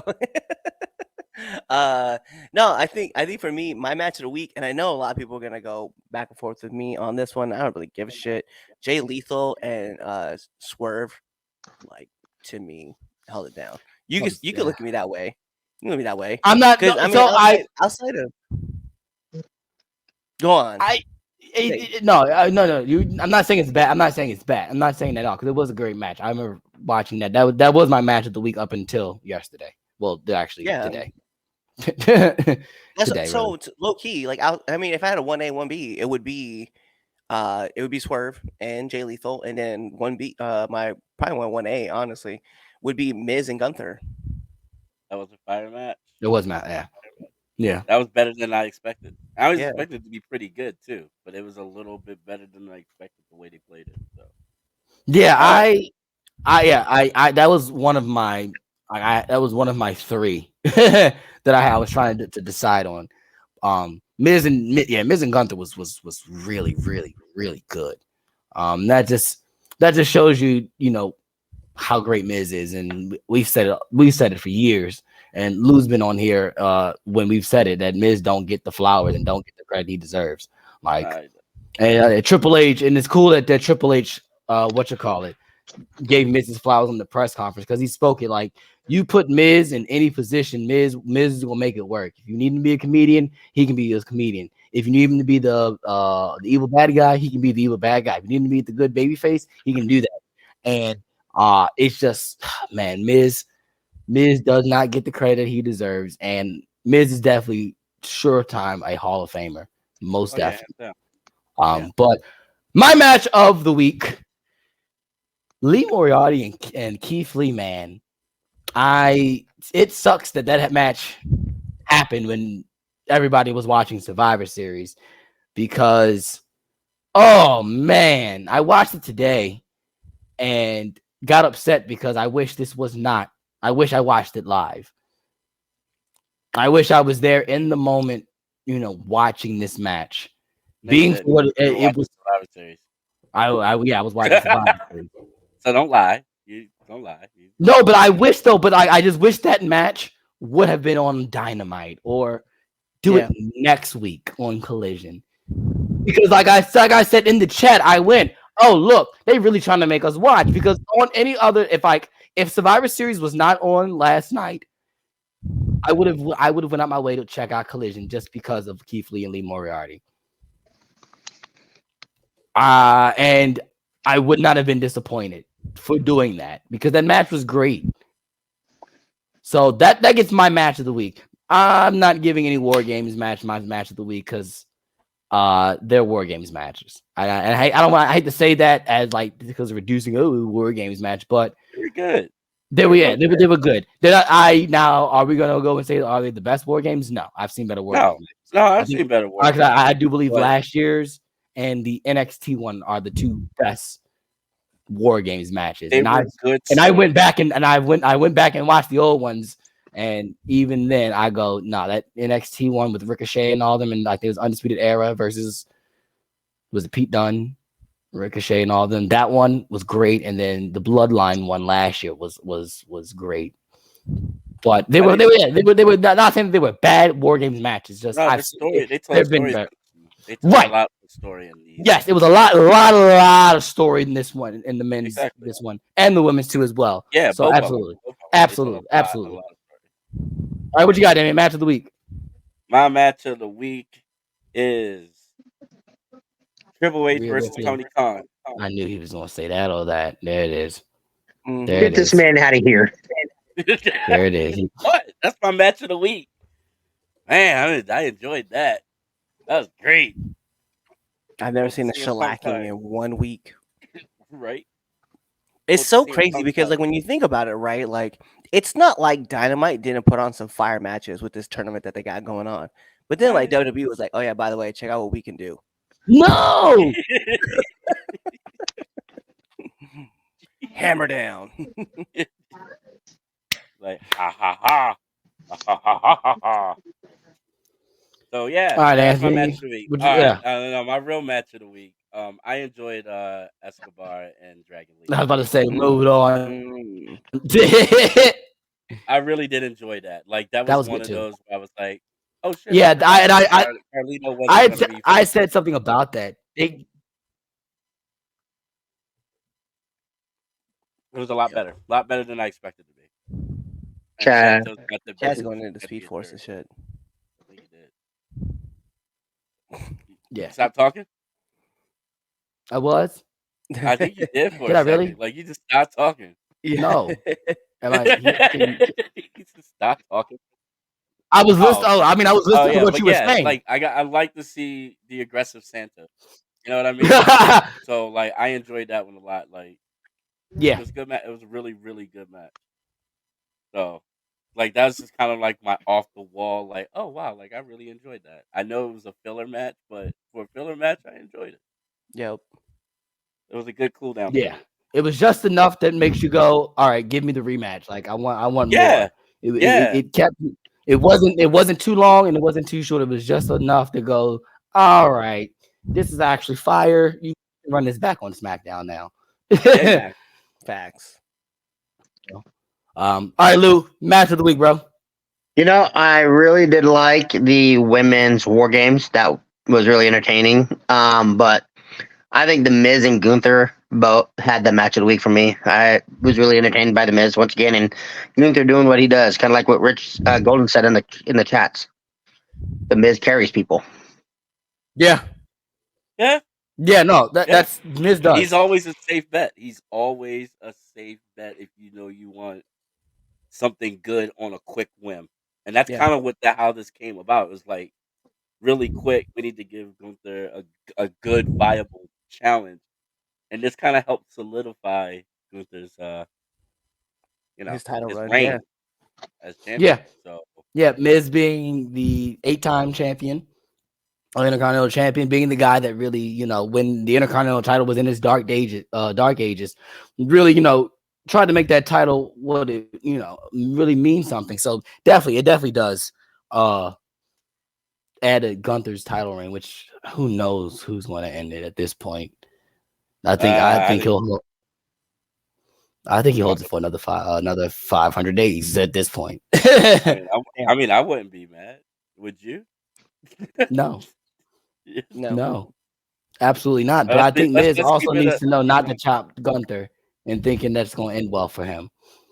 Miz threw that chop and it sounded like it hurt. I said, Miz, oh Miz, why did he just made him mad? He just made him mad. I was like, now he has to chop you back, bro. Why would you do that? And it's gonna hurt. It's gonna hurt a lot more. Yeah, as if you weren't already getting chopped. Why poke the bear? Yeah, right. Why? Right. Oh man. Well, we had Lou the franchise come back. I guess I have to say something nice about him. So, look, I want to appreciate. Look, I'm gonna do it. Look. There it is. Thank you. All right. There was a time period of this podcast, right? And then, like, if you were an OG listener, if you've been with us for a long time, you know that and I call it the Lou era. You were the heater, my guy. You were wrestling Twitter before wrestling Twitter. You had the hot takes. Now, were they hot or were they lukewarm or some were completely out of pocket? But you brought a dynamic to the show that even Damien still, as much as he's a heater, even Damien can't even feel the heat that you possess on this show. No.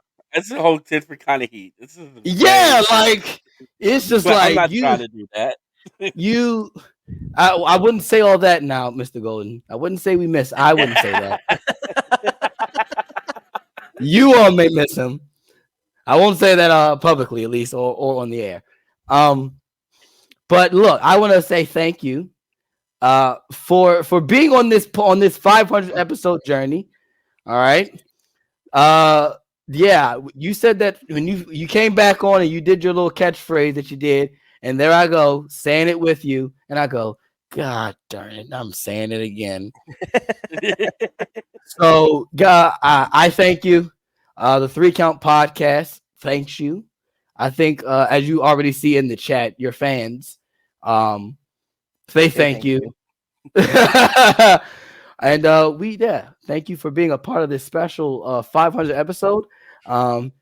You were always back on. I mean, I did on the air make it seem like that. Yeah, I wasn't gonna have you come on, but like as soon as I said Super Pod, I was like, all right, Cliff, yeah, tell Anthony to get on here. And I made it seem like, and it was funny because when Damien brought it up, and I was like, I was gonna have it as a surprise, like I wasn't gonna announce that you were coming back. It was just like, yeah, Anthony's back, guys. But then Damien asked for it live on the air, and I went, oh wow, I wasn't expecting that. So I had to play it off like, we'll think about it. I don't know. I gotta feel like I want to tolerate him or not. But nah, man, thank you. Thank you. You know, your seat here in the 3 Count Podcast studio can never be filled. You always have a spot here whenever you're not growing and having more kids. That was a terrible way to try to flip that all around, but you know what I was trying to do. Something like that. Listen, congratulations, guys, on 500 episodes. That's big. Damien, I miss you. Turn that light on because you're funnier when you have light. Cliff, we'll chat on the side. Chaz, fuck you. And also, here's a little heater for you. Fuck CM Punk. Oh. Yo, there you go. And that is why he's not on the show anymore. You don't get the last word on me on my show. Well, my show. Yeah, moving on. We gotta bring a fan favor back. Yeah. So most of you guys know this person as a person who gets under Chaz's skin, left, right, and center. So actually, I want to put this in real quick. That is definitely how you make an exit. And yes, then even Chaz said, "Look, winner, love y'all." But yeah, without a doubt, outside from the Red Dog, he is the Red Prince. Let's bring in TJ Sykes.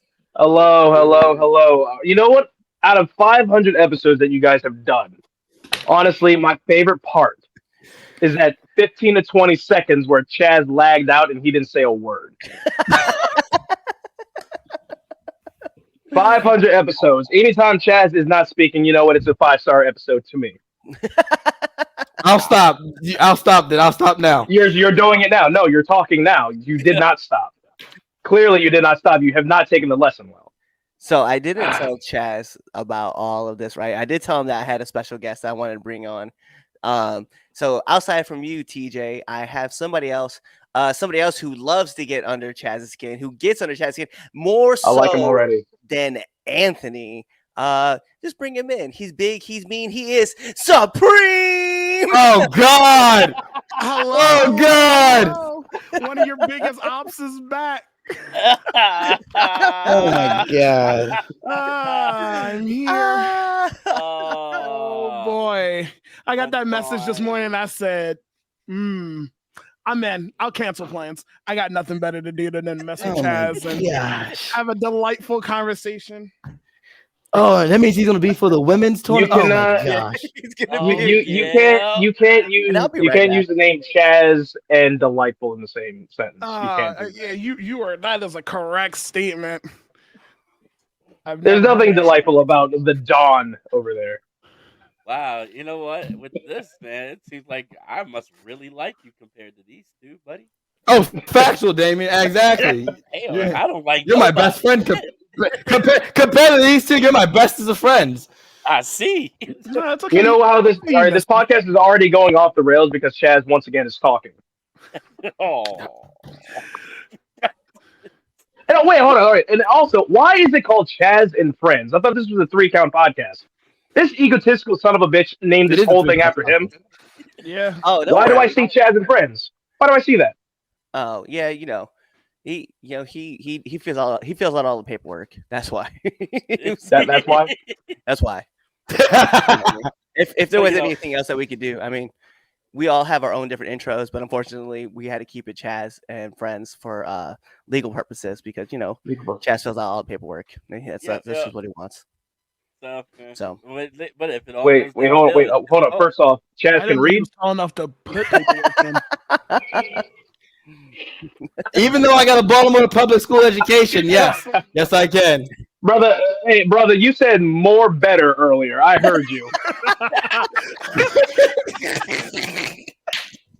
He's putting that education to good use. Hey, Baltimore public school education. I'm over here taking notes on everything you're doing. This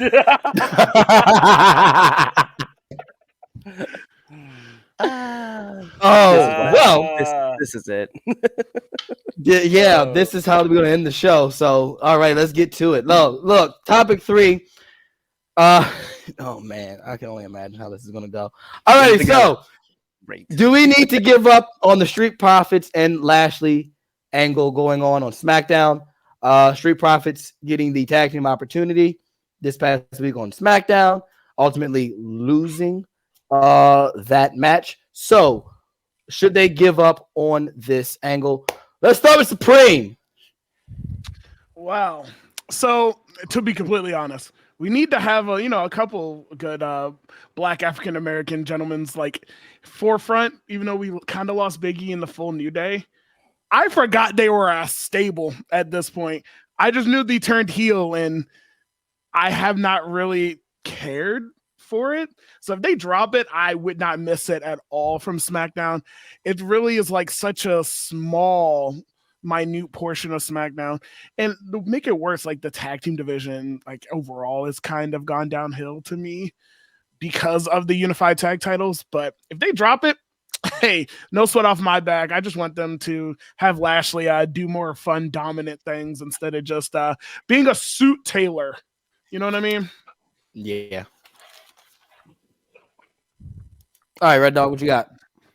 I think so. I think so too. I mean, at this point, like, I know you're trying to build up this faction. You're probably going to try to add some people, but the Street Profits kind of need a new branding anyway. I know that I don't want to say their shtick was kind of getting old, but like, it's just sometimes you just need to like refreshen things up before they kind of go stale. And like, I like this new aggressive side of seeing the Street Profits, but I think you got to do something with them. Like, otherwise they're just fans are going to turn on them, and then what are you going to do? Like, not turn on them as in like, oh, we don't like these guys, these are heels. It's just, you're not going to get any reactions. And then that's going to be way worse than anything else. So I think to me, I think it's time to kind of like change course, maybe break them off, let them be separate, let them do their thing and keep running their personality, because people, whether you like them or hated them, people vibe with them. So why would you change that up? They just, I think it's time to go back.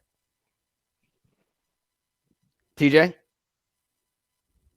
Well, for one, I will never give up on the Street Profits and Bobby Lashley on anything, but I do believe it's time to pivot in a different direction with these three men. I don't know where they would go with it, but honestly, those three on TV, in whatever capacity, I thoroughly enjoy personally. What you got, Damien? So it's taking too long. At the end of the day, that's what it is. It's taking too long, and people are losing interest. But I would like to see that evolve to something. Because when they first got together, it was like, oh, okay, I can get behind this. This can be something. And of course, for me, I like Hill Bobby Lashley. And then giving the Street Profits that opportunity to really go heel, because, like, in my opinion, they were always cocky, so they kind of had it in them. You know what I mean? So give them that opportunity, push it forward, stop letting it. Yeah. Like with this, they don't have to let it marinate. They can let this, like, slide forward a little bit better than what they're doing right now. Like, so that's kind of my opinion.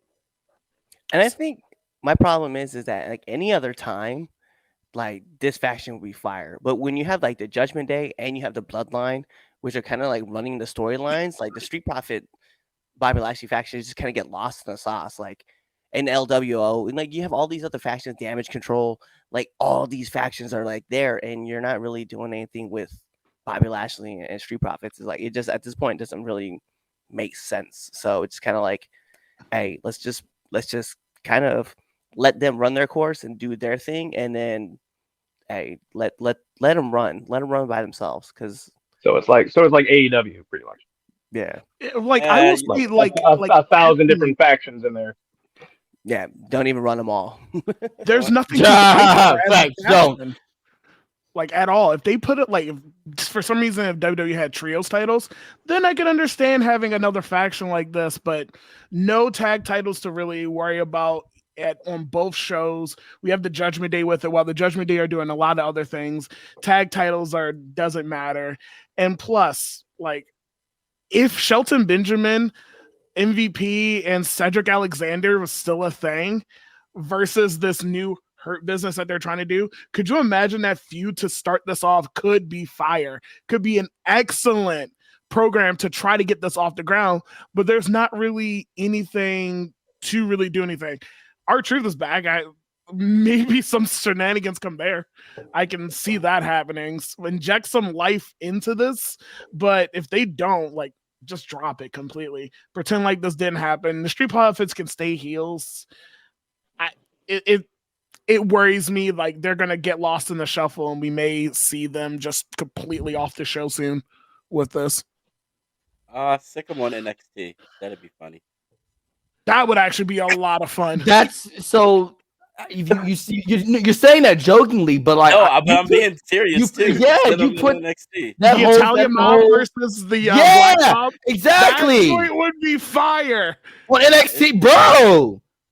Yeah. That would bring more life than what it's doing now on SmackDown. I'd rather sit on USA than Fox.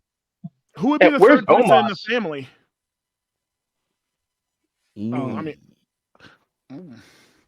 he's being large and tall in some forest somewhere with MVP. Yeah, he's casting shade somewhere in Florida right now for MVP while he's chilling. If Omos got released right now, I would have zero problem with it. He's hilarious. Oh shit, he's not released? No. Oh no, he's still there. He's still there. Yeah, look, he's somewhere being tall. We are still Homo sapiens here, but like I care about nothing he does right now. I like him, but I forgot he was there. He is the Black Great Khali to me. Damn. Oh, he can move a little better though. I'm sorry. Okay, I was about to say, don't disrespect Omos like that. With legs. Yeah, the legs. He has a sturdy base, unlike the Great Khali. Ooh, that was sad. Like, that would be hiding in plain sight. Khali couldn't work, but Omos can work. Could you imagine MVP Omos bring back Cedric Alexander? They feud with them for a little bit, and then have another feud with the remnants of the New Day. Maybe toss something in there, or hell, have Trick Williams and Carmelo Hayes when they finally come up to the main roster.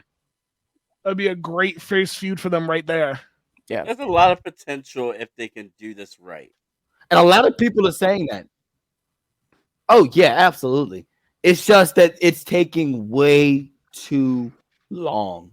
That's the problem. It's taking way too long, and they're losing important matches. Because let's be real, this Street Profits have not legitimately won a match of importance. Let me just say that, of importance, really. No, they have not won a match. So why should we, as the viewers, care about this new faction if they're just gonna go out there and gonna disappoint Bobby Lashley and he's gonna get pissed off and get mad? And that's not entertaining. What are we doing here? So I think the big thing is that, yes, I think either we drop it or we just get a move on what we're trying to do with this story, because it's a disconnect for a lot of us, and it's just not good. And the Street Profits and Bobby Lashley are great talents. You can put them in something entirely different and make it work. Yeah, I mean, even right now, at this point, it's a waste. It's a waste of the talent. Drop him in the food with Jinder Mahal and his I can't remember who he's with. I wouldn't mind that. That's a 3v3 feud right there on the main roster. Yeah. I wouldn't mind that. I would, but again, like, are we just waiting to bubble? Like, are we just like letting them like simmer and then we'll just like push them as soon as like Judgment Day falls apart? Like, what are we doing? Like, that's the problem though, is that like this faction has potential to be great, right? But we're just like watching them bubble in the bottom, and it's like you're losing these matches to Judgment Day. So now you're not as good as Judgment Day. So when Judgment Day falls apart, because it will, it's gonna be like, what's next? You know what I mean? Like, oh, they weren't good enough to beat them. I just feel like at this point it's like watching Retribution. It's like they're there. We have all these talented people there, but we're not really doing anything with them. We're just like, wow, cool. These guys. And it's sad when something like that happens, though. It happens more times. Yeah, these guys. It's in before we see a stronger 3MB, where we have Bobby Lashley as the dominant one, constantly losing, and he's just like, well, at least I have my two lackeys here with me. I can still do my dominant thing, and they're just absorbing L after L after L, and then eventually the only person we care about in Montez Ford house fully is Bianca Belair still. But yeah, I really I love the Street Profits, but I just really, really wish even a small feud right now is just, there's so many people on SmackDown and Raw that are just lost in the shuffle. We had this draft and it just means nothing. We have the one mid-card titles, the tag team titles are together still. Why? It leaves so many people in a shuffle. There have been so many opportunities to break up the tag titles. You can have Judgment Day do their thing without the tag titles. They do not need it whatsoever. You separate it, put Raw tag titles on Alpha Academy. You could put the SmackDown tag titles on the Street Profits, and we have so much things we can do. Have teams from NXT come up still. And it puts people in the shuffle for other things besides the same thing over and over and over again. I will say I'm so tired of the Bloodline, but that's still the hottest thing. But SmackDown pisses me off to other ends. I can't be mad at the Bloodline. No, I 100% can be. I know, but we still throw up the ones though. Yeah.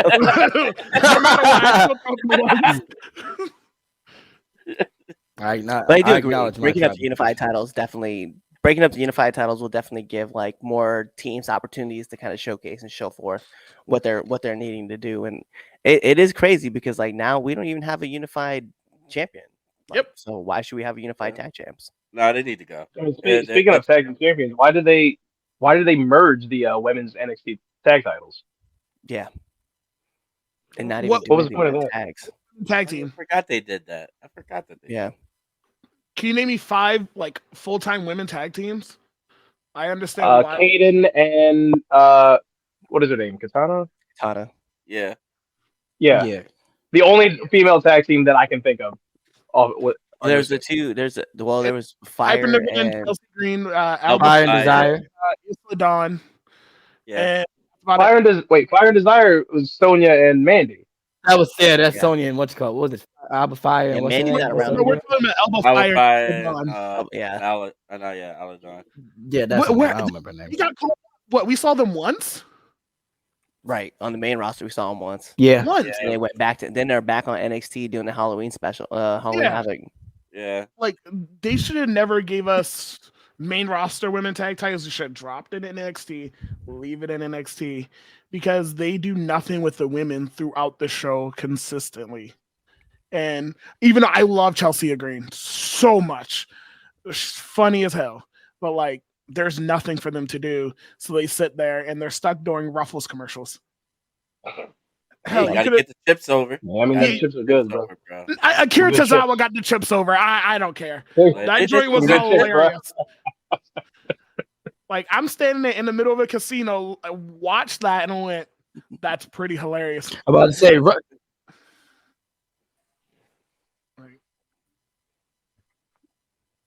About to say what, Chaz? they are good chips. I would say Ruffles are good. He's like lagging, isn't he? He is good. definitely lagging. Yeah, good. that- Just I think we all speed. we kind of are on the same Go just wavelength speed. of the they need to either do something with it or be gone with it. All right. Chaz, Yeah, you could just Wow, Chaz, that's Hey, crazy. you It's got still that great lagging. value Hey, internet that's going right now. Hello. No? Holy crap. Chaz, all right, Red Dog. We all know that you actually run the show. You can just That's cut crazy. him out of this now. Yeah. Chaz, where'd you get your internet from, man? Did you get it from Walmart? Discounted? Like, That- He got it from His Dollar next door General. neighbor. Yeah, we got that. Oh no, I didn't. I hate Walmart. You got it from Dollar General. Be honest. he piped it in. Hey, yo, my bad. I got it from Comcast. I got it from Xfinity because that's all they allow here. Yeah, your neighbor's TJ's, activity. TJ's having his way with Chaz lagging. Well, Like Chaz's Am I voice back? is like coming in just fine. Jesus, I- you I- are doing it so just fine. It's your delayed. video. It's your video that's like terrible right Oh, now. it's bro. just the video. you could Yeah, just you're leave. okay. way behind. I you can say drop you Chaz, we leave can and keep then going. maybe That's come fine. back. You don't need. Uh, Well, he has the bracket for the women's. all right, so let's get. By the way, I'm you getting can hear me. We're gonna move on. his face. This is great. I didn't hear anything.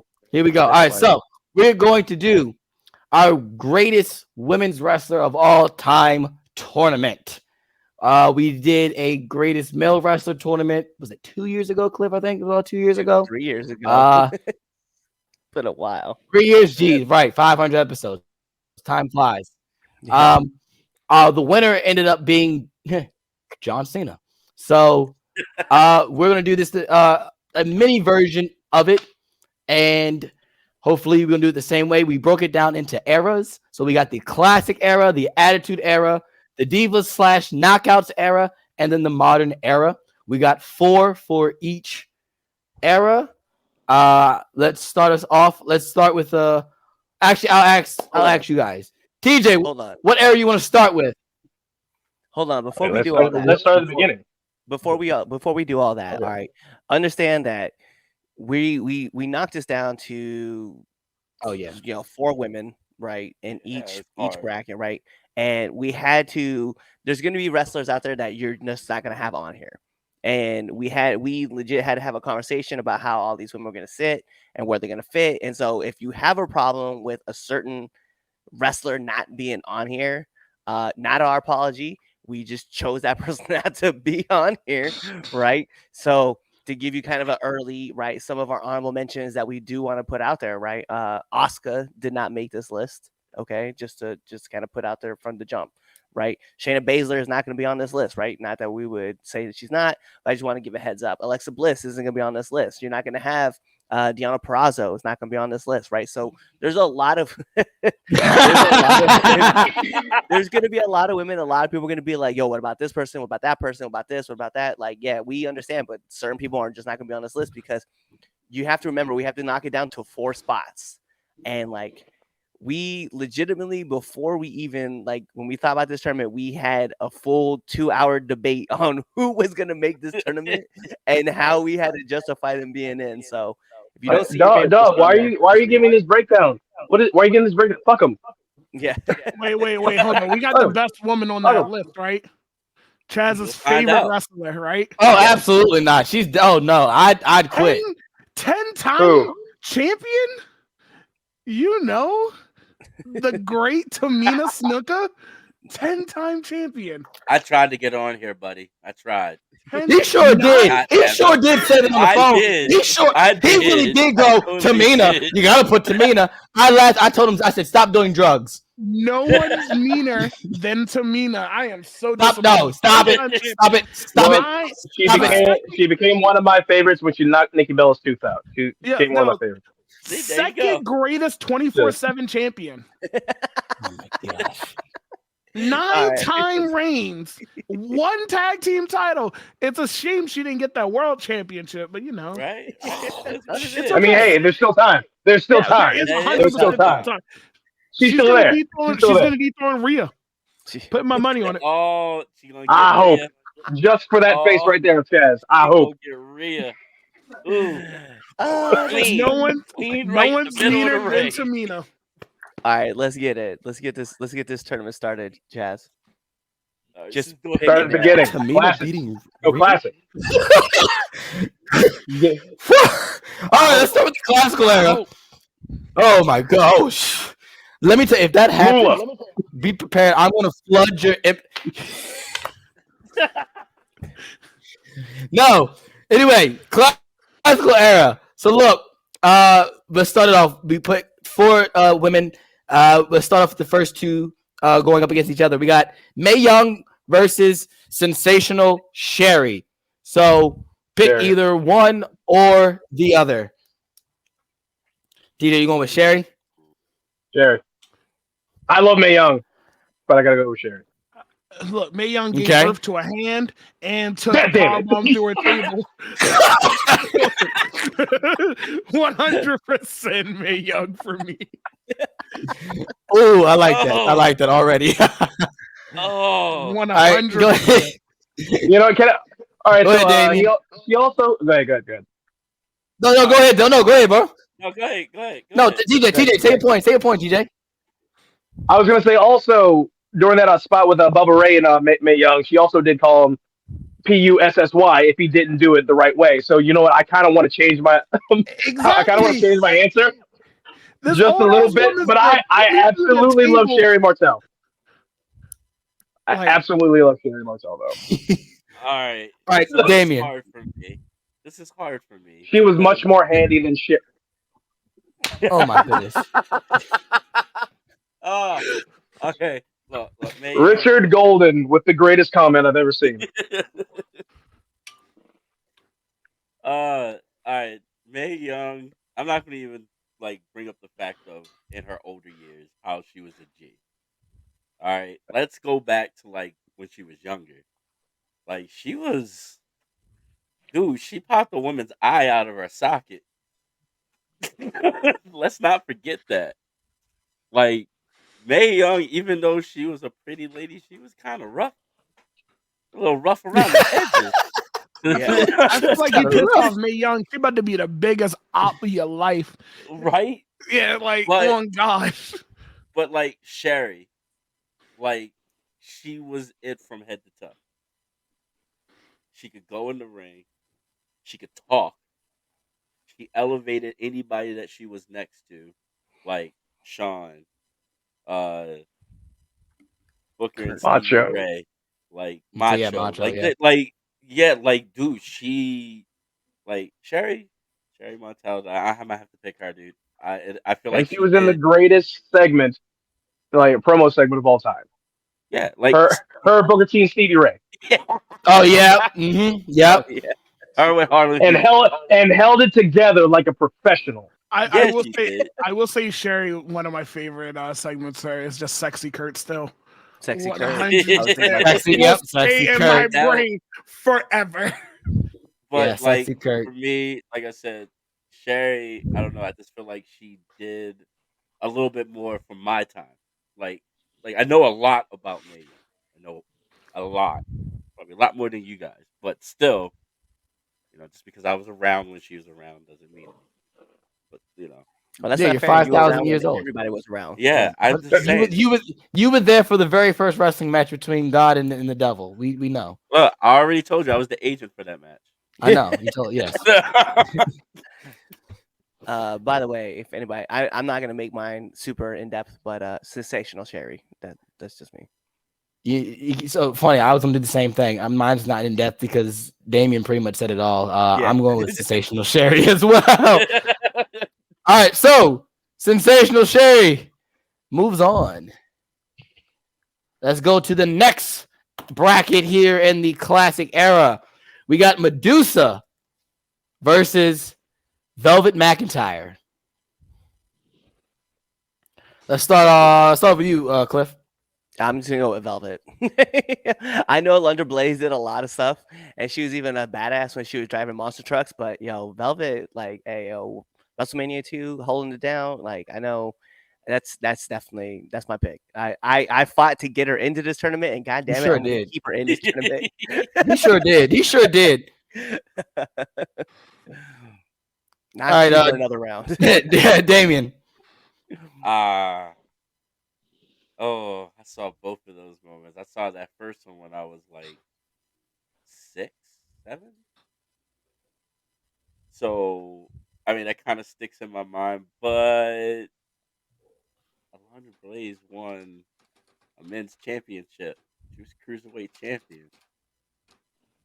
Was she beat? What the hell was it again? Evan Courageous? Was that who she beat for the cruiserweight title? Don't remember. I can from 3 count. Yeah. I think that's who she beat. But anyway, I'm gonna have to pick Medusa. Do it again, TJ, and I'll mute your ass.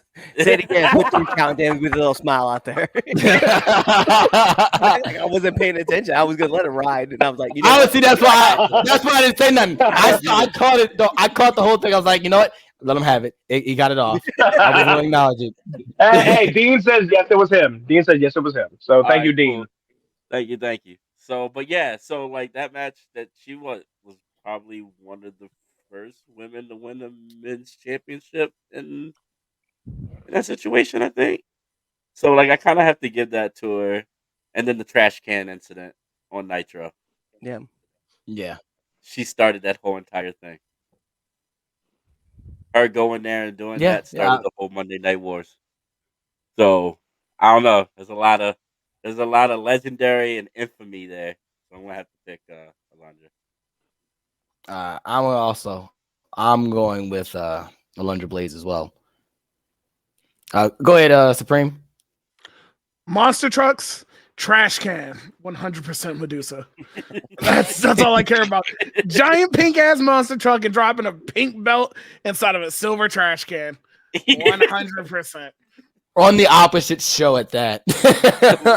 What a G. Just say, you know what? I brought this with me. I don't need this joint no more anyway. Like, can you imagine that joint happening today? Somebody's getting shot. Lose their mind. Oh yeah. Not lose their mind. Somebody going. Someone's talking to the upper room soon. No one's letting that go. I'm calling it now. CM Punk shows up with the real world championship on Raw. Ooh.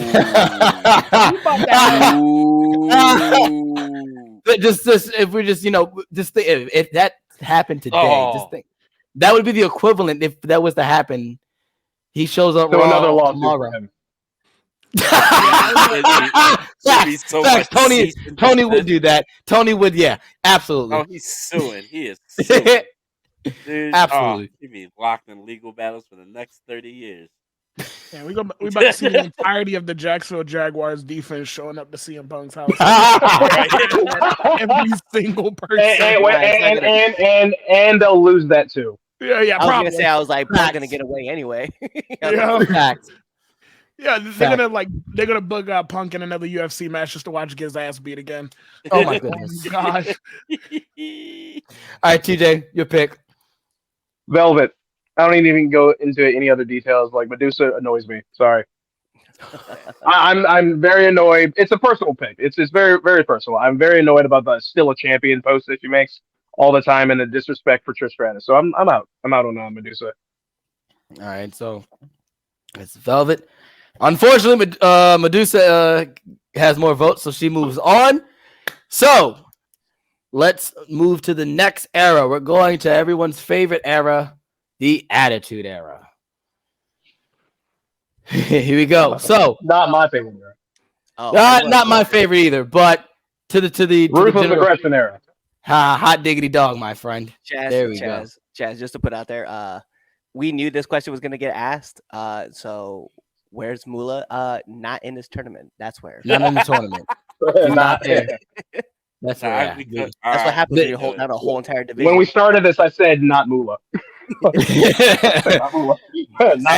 when we were going through this era, I went, yeah, we're not talking about Moolah. No. Yeah, if you're gonna put Moolah out of here. No. No. Anyway, because we get into that later when we get into the modern era. But anyway, all right, Attitude Era. Right. Trish Stratus versus Aja Kong. Aja Kong. I know TJ's pick is Trish already. Just knowing how TJ works. I love Aja because of the back fist. I love Aja. I love Aja because of that hellacious back fist, especially when she would back fist Medusa. But gotta go Trish. All right, I like it. I can get with that. 1 point, Trish. All right, Cliff, who you got? I'm taking Trish. Trish.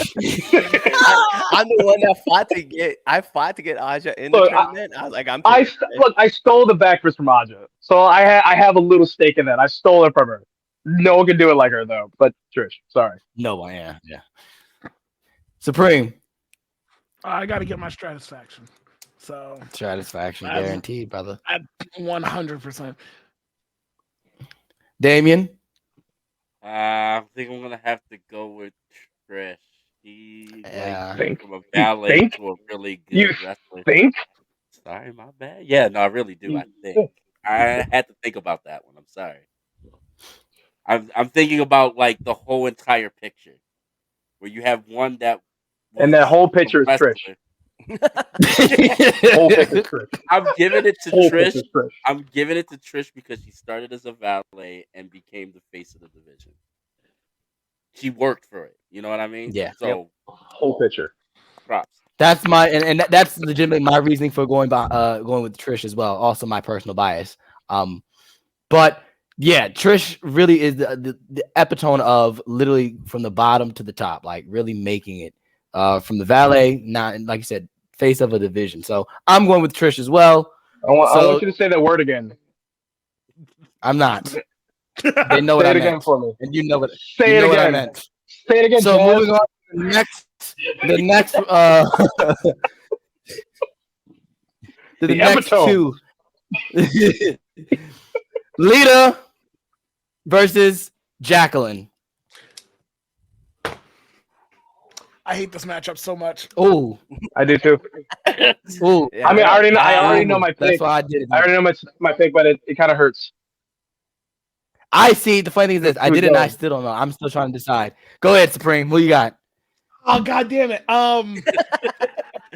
Somebody might sway me differently, but I still don't even know mine. Okay, I love Lita to death, but Jacqueline made it for me the ability for Black women to actually succeed in WWE. And she was a cruiserweight champion with the vicious elbow. Yeah, that elbow went that. Click, and it was just like my favorite match on SmackDown ever. Just watching Chavo Classic, just be like, yeah, huh? Yeah, it was just like the what happened now? Oh, God, why can't it be Lita versus Trish? So it would have been such a better matchup because I had to pick Lita, but I gotta pick Jacqueline 100%. Damn, that hurt me to say it. I love Lita.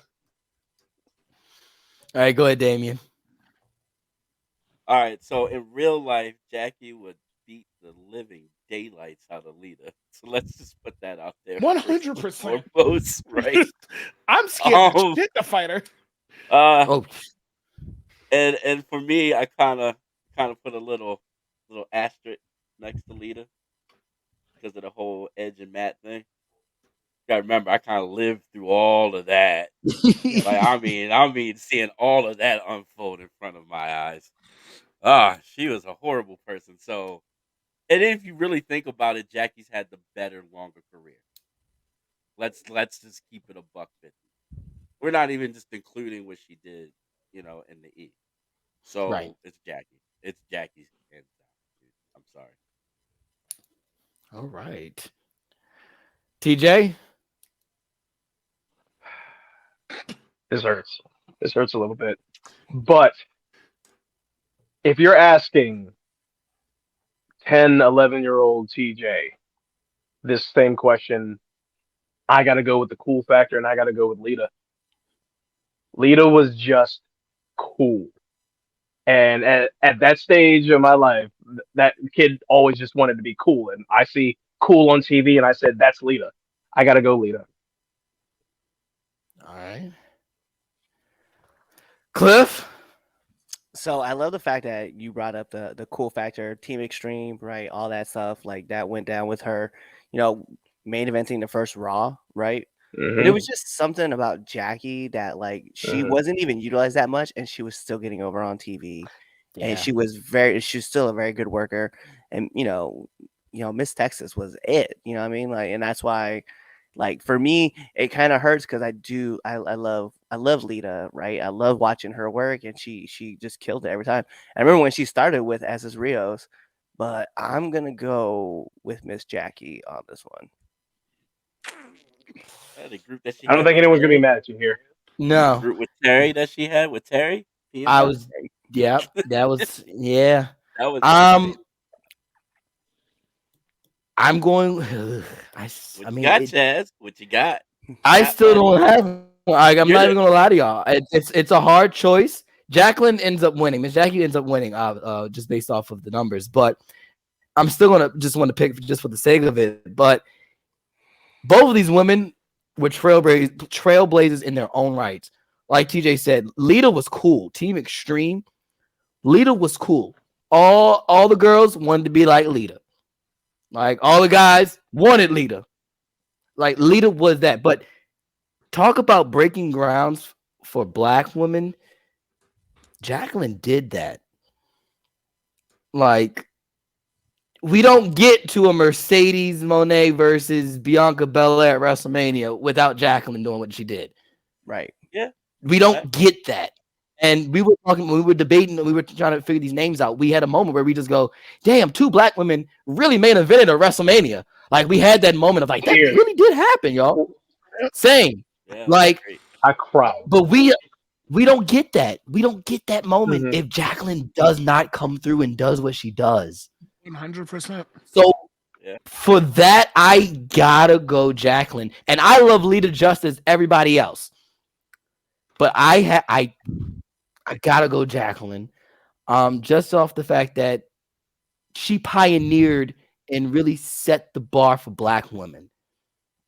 So, and especially during a time where women's wrestling was more about the flash and not more so the wrestling ring.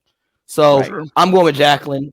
So she moves on. So this should be I will say one last thing. Lita's entrance music. I hated that one. 5 entrance music of all time to me. Yeah. Oh, she had great entrance music.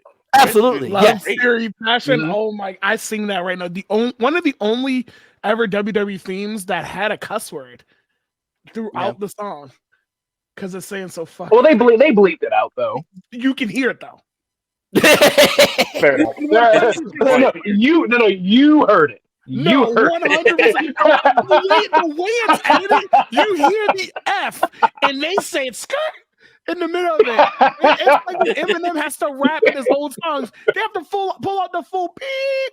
Like this one, they edited that so badly where you're just like, oh, we doing what to the wrong? I will say this. If that song was the Team Extreme theme song, I wouldn't have been mad. Right. Yo, I would have been popping. Absolutely. You know, But we I do want to mention, some other names that we were like debating on for this part, right?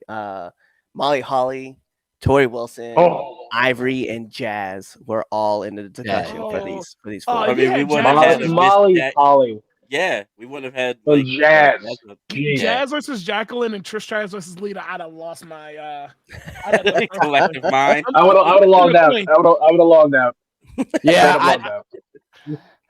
I would have done the same thing. That's why I tried to make sure that didn't happen. I wanted us to at least be able to make decisions when it came to this.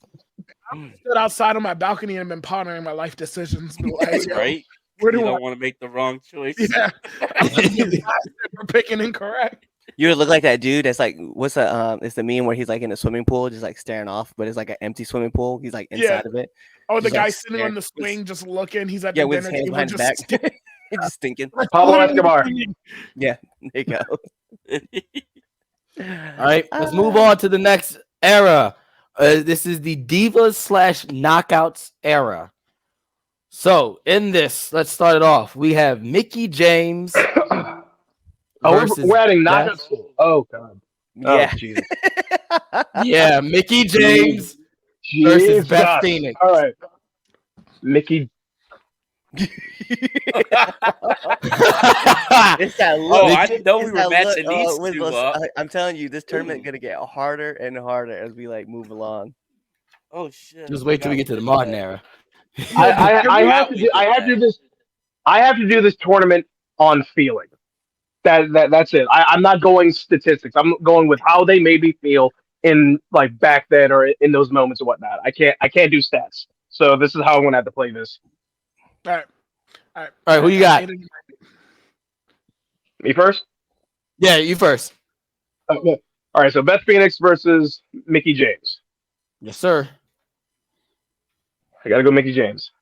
I have to. I have to go Mickey James. I'm going on feeling. I loved Beth Phoenix. I did. I loved it. But Mickey James, how she came in, that character that she played, I'm glued to my TV every week she's on. I'm glued. And with being my other favorite diva of all time, Trish, being in that same story, I'm watching every single week. Where is this gonna go? All the way up to fucking WrestleMania. I have to go Mickey James. Hey, I like this comment. This damn tournament is designed by the devil. By the devil himself. Thank you, guys. Thank you. I appreciate it. You know, of my own design. You're welcome. Well, Damien, your turn. Mickey or Beth? Okay. So, okay, I'm doing it by statistics. I'm sorry, I have to. This is the only way I can make the right decision. Both women have done so much. They have both done some really entertaining stuff. Mickey with Trish. At one point, I thought Mickey was really fucking crazy and a psycho. Oh, yo, I sure did. Legit. I did. It took me forever to the women that I've chosen throughout my life. I believe it. Very toxic. Beth with Santino. What more can I say about that whole entire situation? That was magic in a bottle. Yeah. That was so entertaining. And it needed to go longer too. Oh man, so much needed longer. to go longer. So much longer. It could have. The honkometer. The honkometer is so good. Childhood memory unlocked. Oh, this is hard. This is really, really hard. And you know the funny part about it is when we set this up, it could have gone either way with who we matched up, and still it didn't matter. It still would have been hard. You know, because this next one's gonna kick everybody in the butt. I know. So now that you know, because you never know. You never know. You're right. You might never know, but we know. Just because we know. Yeah. Because we picked these people. So I'm not looking forward to this matchup. Then you shouldn't. Beth, Hall of Famer, multiple women's championship. Thank you, Dean. A couple of few firsts. Eliminating Great Khali out of the Royal Rumble with a kiss. That's some nice accolades right there. Mickey James still going, multiple time women champion, pretty much almost everywhere she's gone. I'm gonna have to go with Mickey. Ooh, that's not who I thought you were gonna pick. And the reason, and see, this is the reason why. She's still going. She ain't done yet. Yeah. And she can stay. And things Beth with could the still go modern if you girls. wanted to. Well, we know that. We already know Beth can still go. Yeah. She doesn't Beth have to. Beth, if she wanted to. But it's just the fact that Mickey is still doing it. You know what I mean? Yeah. Beth doesn't have to do that. Beth can pretty much when she was on commentating on NXT. Yep. She actually did a pretty good. Oh my goodness, yes. And do you remember when she first got on there? I was like, "Oh my gosh, Beth Phoenix on commentary. Oh, why did they do this?" Dude, and killing it, just literally killing it. Shut me up. I was like, "Bruh, Beth is the best thing on commentary." Like, yeah, no, you're absolutely right on that. Granted, I didn't pick Beth. I still have to give Beth her flowers because she deserves to be on this list. Period. But I have to pick Mickey. Like, I don't know what it was about what she was doing. I have to agree with TJ. It might have been the influence of some of my bad decisions of the women that I chose in my life, because I definitely had some toxic ass relationships around that time. I like crazy. What do you want? Yeah. see, my wife is crazy, but she's the crazy I know, so we're good. What if we heard? What if we heard him say that and the screen just went black? Right. We don't see him again. That was it. Hey. It wouldn't me and Cliff would not be shocked. And I'll be like, "Oh, yeah, he's fine." That's why I call her. That's why I call her White She Devil. This is nice. All right, Supreme, your pick. So you have the Every Woman versus the Glamazon. Now, if we're talking about purely about how they made me feel, Beth Phoenix is the reason why I like muscular women. And 110%. She made it look good. Anyway, I don't want to go too far into details on that, but she did have one of my favorite SummerSlam matches with Santino versus Mickey James and Kofi Kingston for both the women's title and the Intercontinental title, and she low-key carried that match, which was amazing. I love Mickey James. I love what she's doing in Impact right now. I loved her when she was over here when she came back with Alexa Bliss at the time. That joint was absolutely a fun time to watch with her. But I'm going to pick Beth Phoenix just because she still has an effect on my everyday life right now, and I hate it. Hey, look. Why do you hate it? Why do you hate that? No, because she's the reason why I'm in the gym powerlifting 600 pounds to impress women. I want to find strong women. This is what. Oh, poor you. Oh, poor you. Oh, look at that. Oh, no. Hey, it's a problem. Nah, She's the reason I'm getting my life together. Oh, wow. You see me walk into a gym, my fat ass, and I go, "Oh yeah, I can curl 400 pounds right now," and they go, "Prove it." I'm like, 100%. I would fold instantly for someone like Beth Phoenix. The minute I feel her pick me up off the ground, that's it. What was the result? No, what was the result of that though? What was the result of you curling it? Did you do it? I got some numbers out of it, but we're not gonna have this conversation. I'm currently being we just did. Oh, poor you. Poor you. Yeah, I feel so bad. I'm currently being yelled at by thank you, Beth Phoenix. For things I'm doing in the gym to impress women. Thank Beth. Thank Beth for those numbers. This is why I picked Beth.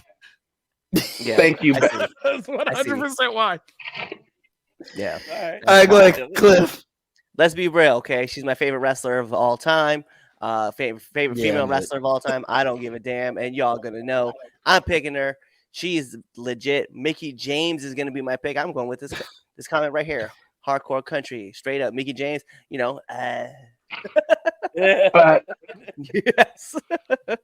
Like I said, Cliff, feeling. Yeah. Plus, when she was on the, even when she's not mainstream, right? When she's on the indie scene, just doing things, we're always paying attention to what Mickey's doing. So, and even now, right? Yeah. Like the last match that she had with Trinity Fatu, and she was like, "Don't tempt me with a good time." I was like, "Yes, tell her." Right? Also, give me that. We didn't mention her with the Impact title in the Royal Rumble. Right. So Oh, that yeah, was my take. That was my take, because I'm picking Mickey as well. That was gonna be my take. I was like, there is no other woman who has held another promotion's championship and still was in the Royal Rumble and had it acknowledged. Yep. That's the thing. They still Sorry about the trash bag. acknowledged it. Right, exactly. No, exactly. Sorry about that trash bag. They Acknowledged said the it. company They name. They acknowledged had it in bad. the graphics. We saw the belt. Exactly. We saw the Like- belt. We saw the the hardcore name of the country. belt. Hardcore cut, like, yeah. So I I'm will giving say it to Hardcore Mickey Country kind of slap though. because It does. Hardcore Country does slap. Don't Plus, even she say follows me on kind. TikTok, so I have It to does. No, it's not in my top 10 themes, but it slaps. Yeah, oh, absolutely. All right, let's I move will on. still dance around to our initial theme. I'm not gonna lie. True. Yeah. That's fair. Yeah. That's fair. Yeah. All right, here we go. Our last two Ooh. competitors: Ooh. Gail Kim, AJ Lee. Gail Kim. Oh, that was easy. I like. Oh, okay. He said it with the swiftness and confidence Yeah, and he did. smoothness Gail that Kim. only TJ Sykes I've been can waiting for. I've been waiting for her name to be brought up. do. Gail I Kim. get All it. right. No, I get it. All right, Damien. What you got though? What you got then? Ooh. Miss Brooks or God damn it, what is her husband's name again? Oh, Chef Phil something. Brooks. Yeah. You're right. Yeah. Right. So You're right. Or Chef Irvin. yeah, Chef Irvin. So Miss Irvin or Miss Brooks. Woo! That's a tough one. Both women have done greatness in women's wrestling as far as the stuff that they did. However, Gail's been doing it a little bit longer. And for an Asian woman to not get pigeonholed into the stereotype, break out of that and put on bangers with anybody she stepped in the ring with, I'm going to have to pick Gail Kim hands down. And sorry, AJ. I'm sorry. Picking AJ would have been biased because because of Punk, she kind of would have got in there because of that alone. But I'm gonna be honest. I have to give it to Gail Kim. So that's my pick. All right, Cliff. Damn. I was kind of hoping I wasn't gonna go next. Wait, I can go next. Damn. Do you want an extra minute? I can go next. No, it's fine. It's fine. I'll just talk it out. I love everything that Gail did with the Knockouts division. But there was just something about AJ just bouncing around the ring and just being involved in all the crazy shit that she was doing. Plus that promo that she cut about the Divas division and how they couldn't even lace up her chucks. Like, to me, I was like, bro, like, she had a moment and she took full advantage of it. And let's not forget, at one time she was the longest reigning Divas champion. Like, she was holding down an entire division that wasn't meant to be showcased the way it was, and she was doing it. But I will have to say, as much as I do love watching her work, Gail has got to be that woman for me. Like, I got to go with Gail Kim.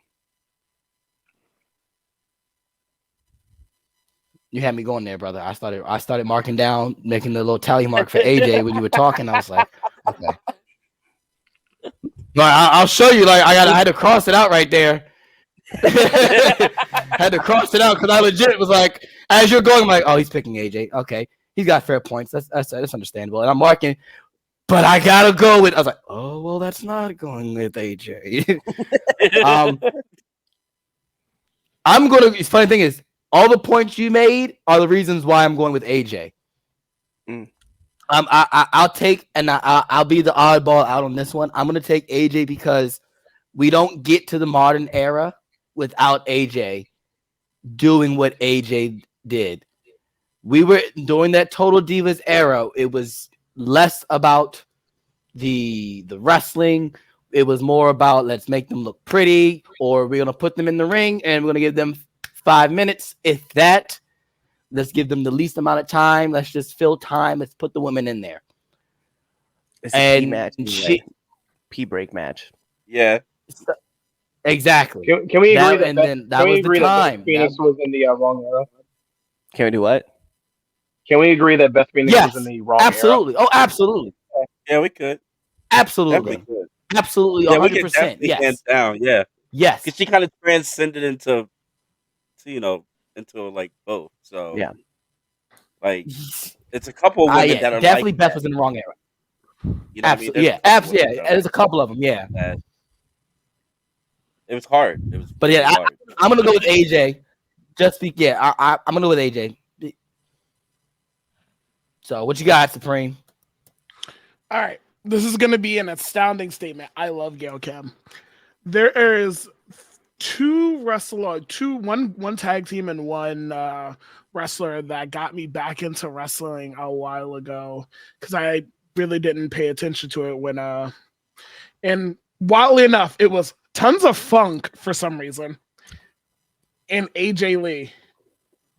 And y'all talk about Mickey James is the reason why y'all like crazy women. AJ's the reason why I like crazy women. Oh yeah, she is crazy. She was 100%. She really was. We included when I talked about Beth. If a woman can fucking go around my body like how AJ went around people for that Black Widow, sir, sir, calm down. Calm down. Next round. This is a PG-13 show. PG-13. I got one. If PG-13s get one. That's my one. I used it right there. Anyway. Wrap around my body. Speed cut. Hey, that's fun. We got Christy Cage telling someone to go F themselves on TNT. We got my one right there. That's my tribal chief, Christian Cage. That's my. Oh my goodness! I will still also say I'm also worried about if I ever get a conversation, that man going to bring up my father too, and I'm gonna be like, well, I got to fight one of my favorite wrestlers of all time. But how's everyone's father tonight? Yeah, it's just like, ooh. But no, AJ is like literally the reason why I started watching more women's wrestling, especially with her feud with Caitlyn. It was like literally one of the very good. It was the one thing that got me back into wrestling, besides Tons of Funk. But that was just purely because of the music, and I just thought that was fun. But like her on our own. Could you imagine? Like you just hear Ayo. Hey! In here. Somebody call. Why do you know the whole routine? Why is it? Why is it? I love Tons of Funk too. Because look, that theme is in my top 10. Great, but no, AJ like literally got me to watch wrestling again. I enjoyed what she did. I enjoyed her selling more than anything. I will say the worst ever move. One of the worst ever moves I've seen was that page turner on her when Paige won the title. But somehow she made that look like $1 million. That the way she turned herself inside out. But that's all I would say on that. All right. So that's AJ. You said you're going with AJ. Okay. Still, that was close. 3-2. Can there be a theme song tournament at some point in time? Because please bring me back. Oh yeah, we can bring me back on that. Don't get me started on theme songs. We can definitely do that. You know what? I like that. Billy Kidman's theme song went too hard for him. Whose? We might. Billy Kidman. Billy Kidman did have a fire one. I will say this: Dwayne Gills, one of his first themes when he was with the Job Squad, excellent theme, especially for the time. Like, do not get me started on themes. Them joints are my life. All right, we got to revisit that. Yeah, definitely. Revisit that. All right, here we go. So Gail Kim moves on. Let's get to the modern era. Hey, should we talk about some of the honorable mentions? That yes, sure, absolutely, yes. All right, bet. So Michelle McCool. I was looking for her. Literally, who I was looking for. She was definitely on there. Layla was another top person. I mean, yeah, Lay Cool. China. Oh. B plus, the B plus, beautiful people. Yeah. Kinda. Yeah, No, yeah. you're right. Kinda. That's wrong. That's fair. Yeah, no, you're The not beautiful wrong on that. people don't- You're not. It's, Oh yeah. Wait. You put China in the Yeah, we put her in this one. Yeah, People instead this of the Yeah. Attitude Era. Yeah, we put her in this one. just because she just feel like that's when she was really in the women's division, if you think about it. What? What? No. I feel like What? towards the end of Wait, her. what?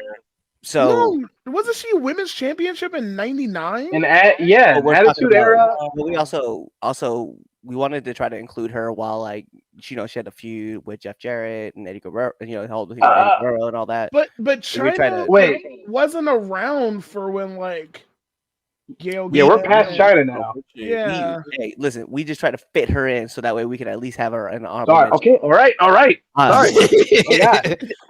yeah. I was like, Cheers. Also, Yo, Yeah, I don't like this. I don't like this new aggressive red dog. he's He's fit her in. he got Fit her in. a little bit extra mark to him right now. Also, Madison Rain was another person. Madison Ray was in that. Oh, one. Madison Yeah. Rain. Oh man. And Angelina Love as well. Like obviously, like And Yeah, Lacey Von basically the Erich. beautiful people. Awesome Kong was another one. Awesome Kong Yeah, was a person. Awesome. Yeah, shout outs to Awesome Kong. I love Awesome Kong a lot. And Lacey Von Erich. Awesome Kong is in the top 5 best black women wrestlers to me. I'll be honest. I love Awesome Kong more than I love Tamina. Let's get into this modern era.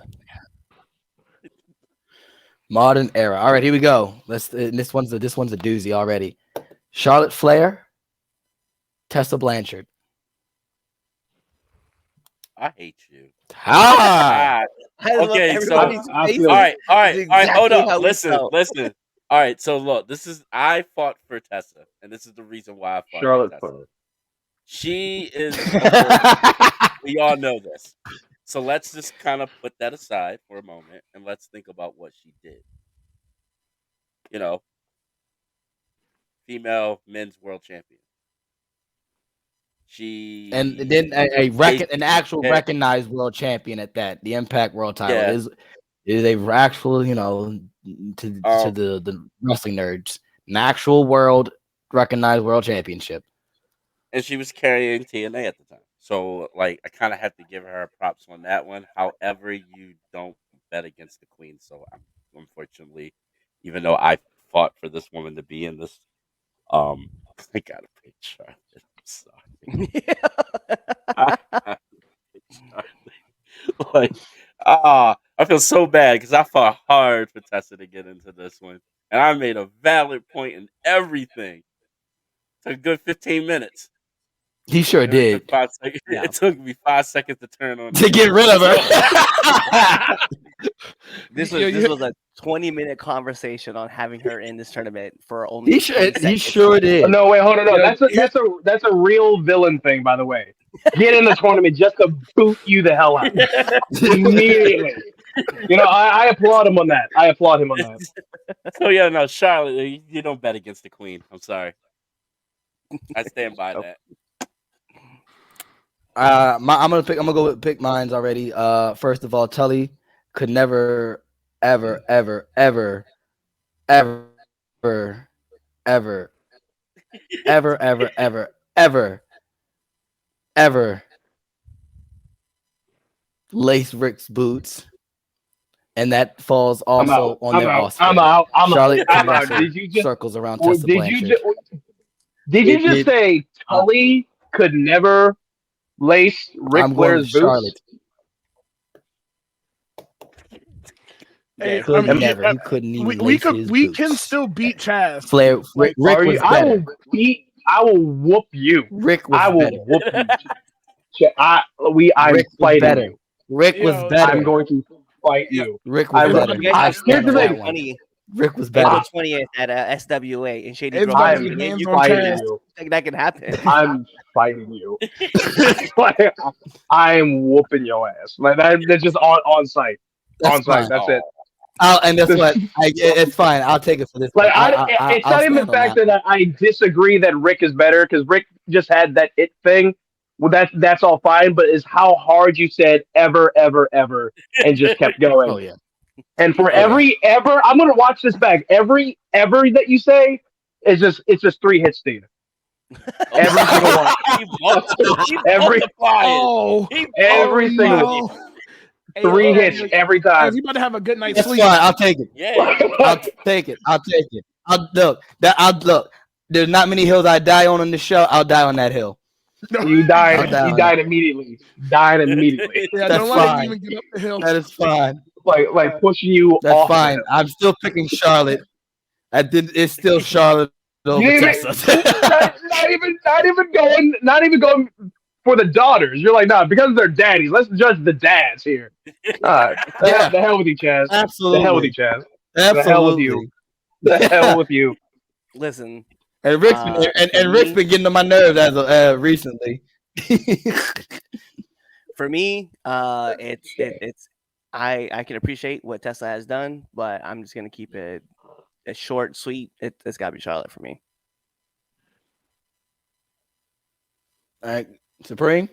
I hate Charlotte Flair with a passion. So I will never give Charlotte my vote. So I'm going with Tessa very quickly. Wow. That's... I literally had a conversation about this last night while watching the women's war game match. I absolutely just do not like her whatsoever. I really hate 14 women's championships. And a lot of them have been like, a couple weeks reign. And like, it felt like 90% of her title reigns have been pointless. Absolutely. To get those numbers up. Yeah, and I hate it. And like, I hate her moonsault. Stat pad. With a passion. I hate her moonsault. Poor EO. I watched her do that moonsault last night. And you heard me audibly gasp. When she jumped, I was waiting for her to land on EO's shoulders, break her collarbone for the way she just went so freaking far on that moonsault. And I'm sitting here like, she's going to kill somebody one day. Like, this is about to be the situation with that moonsault. I was like, I never wanted her to climb up on that top rope. No. Tully was the weakest of the... That's also different. That's also blasphemy. What? That's facts. That's facts. That's facts. That's not the discussion for right now, but I saw that. I want to pick it up there. Are we saying that's next week's debate topic right there. If you make it. Right, if I'm facts. Like, we're talking about 4 horsemen from the beginning to the end. He said the original horseman. The original? He said Tully was the weakest of the original horsemen. And yet, all 3 original members would say Tully got the most heat out of any of them. Hold on. It was Arn. So really, I just want to let's finish up this round. Okay, yeah, but I'm going Tessa without fail. Go somewhere. Okay. Well, it looks like Charlotte wins this one. I didn't even make Charlotte moves on. Yet. I didn't even make my pick. Yeah, I never even made my pick. Oh, you said Charlotte. You said Charlotte. No. You said Charlotte. No, I didn't. Oh, no. Wow. You said no. I did not. I'm opting out. I'm not. I didn't say anything. And I'm not. Go ahead. I'm not going to. I'm not going to. No, I'm out. I'm not picking this one. No, screw that. I'm not even picking this one. He's picking Tessa. You know, just for it. If I have to pick just for it, then I don't like my pick, but Tessa. Okay. Yeah, I honestly just because of that comment and because of Chaz. That's it. Oh my gosh. Moving on. Don't have a feeling. It's okay. I picked Tessa out of spite because I just don't like Charlotte. I like Supreme. 100%. I don't care for Tessa at all. At all. Tessa likes poop. Anyway, Becky. First, I could not get through it without bringing that back up. Still the wildest thing ever that happened in my life as far as wrestling is concerned. And then we talked about it too, that it was a legit segment. Yeah, but Becky versus Mercedes Moné / Sasha Banks, whatever you want to call her. Mm-hmm.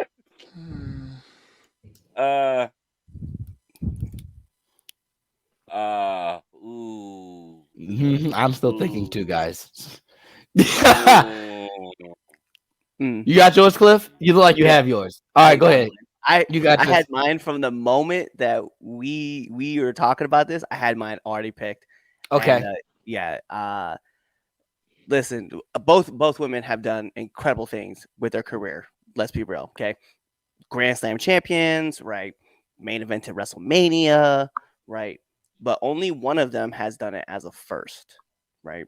And that's why, with me looking at a match a couple years ago that we talked about, that we legitimately got emotional about, right, had nothing to do with Becky Lynch. So to me, even seeing her success outside of wrestling, listen, Mercedes is that pick. So to me, Sasha Banks has got to be it. Mercedes Moné, whatever you want to call her. Supreme? Monet is money. Monet. 100%. I love Becky. I love what she did. I love what she's done. From the plucky, like cheerleader, like looking at the start of NXT to getting into the steampunk to becoming the man, like blood on the face. I love it. If it was Becky versus Charlotte, Becky wins it. No cap. Without fail. But Sasha Mercedes has transcended. Same thing with Bianca, like Black women wrestling, and I will forever hold that as it's like the Jacqueline to like the Awesome Kong, to Mercedes and Bianca. It's keeping Black women's wrestling alive for me, and it's the like anything with Mercedes, anything with Bianca is what I show to like my younger sister and stuff like that to get her to watch wrestling, or any other Black people to get them to watch wrestling if they never seen. I'm like, hey, this is something that's going to be very interesting. It's women's wrestling, and people go, oh, I usually think it's for the guys, but like they watch a Mercedes Moné match. I'm like, oh, that's legit. And I can't really say that with Becky often, but also Becky sucked on Jeopardy, and I'm gonna hold that against her. I'm a game show person. I'm holding that against her. You stole it. You stole it from me. You stole it right from me. Damn it. She got spotted $500 at the end of Final Jeopardy just to go to get Final Jeopardy. Got Final Jeopardy correct. How in the hell was the worst game show performance ever by a WWE superstar? Should have just put her on Family Feud with Seth again. Anyway, I'm done. Rant over. Man, book it to me. Book it. All right, go ahead, TJ. All right, so I share the same sentiments as Supreme there. Absolutely love Becky, but I believe Bianca said it during her feud with Becky. Becky might have done it first. Bianca and Sasha did it better. I got to go with Sasha.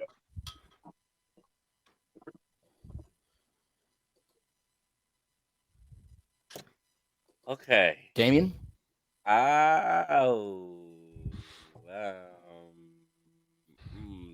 It's hard for me because, like, I like both women. Both women have done their thing, but Mercedes has done a lot of firsts. Look at her time in NXT.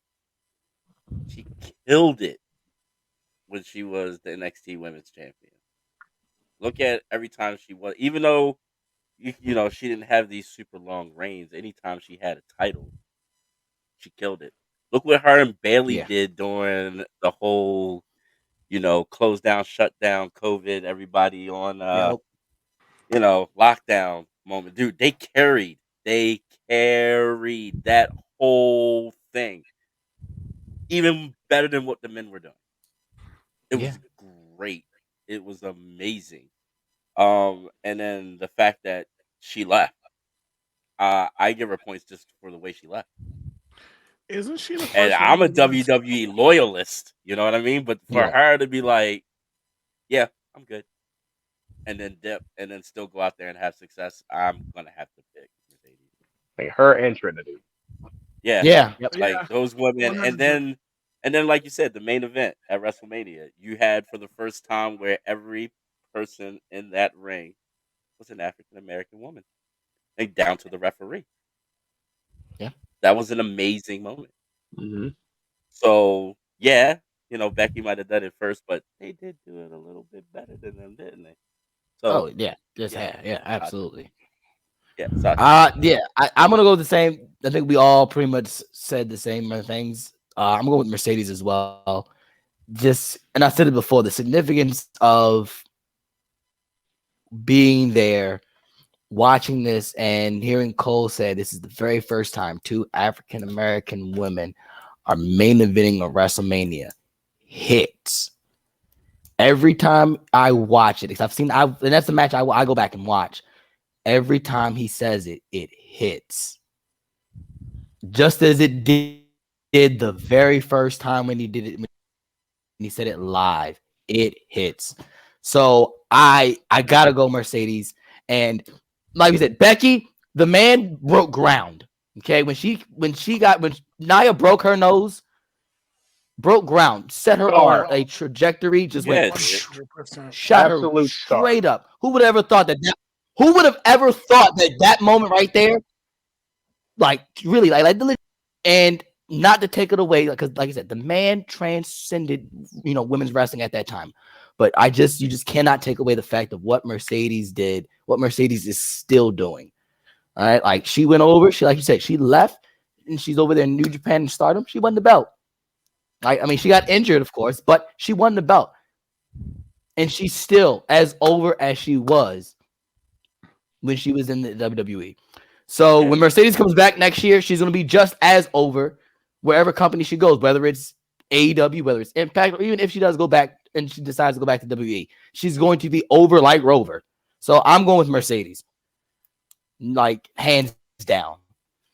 All right, we're at the Elite 8. Let's speed round this one. Alrighty, so going back to the classic era, Sensational Sherry versus Medusa. TJ, what you got? Sensational Sherry. Yeah. I'm taking Medusa. Damien. Sherry. Sorry. Sherry? Yeah, Sherry. Cliff?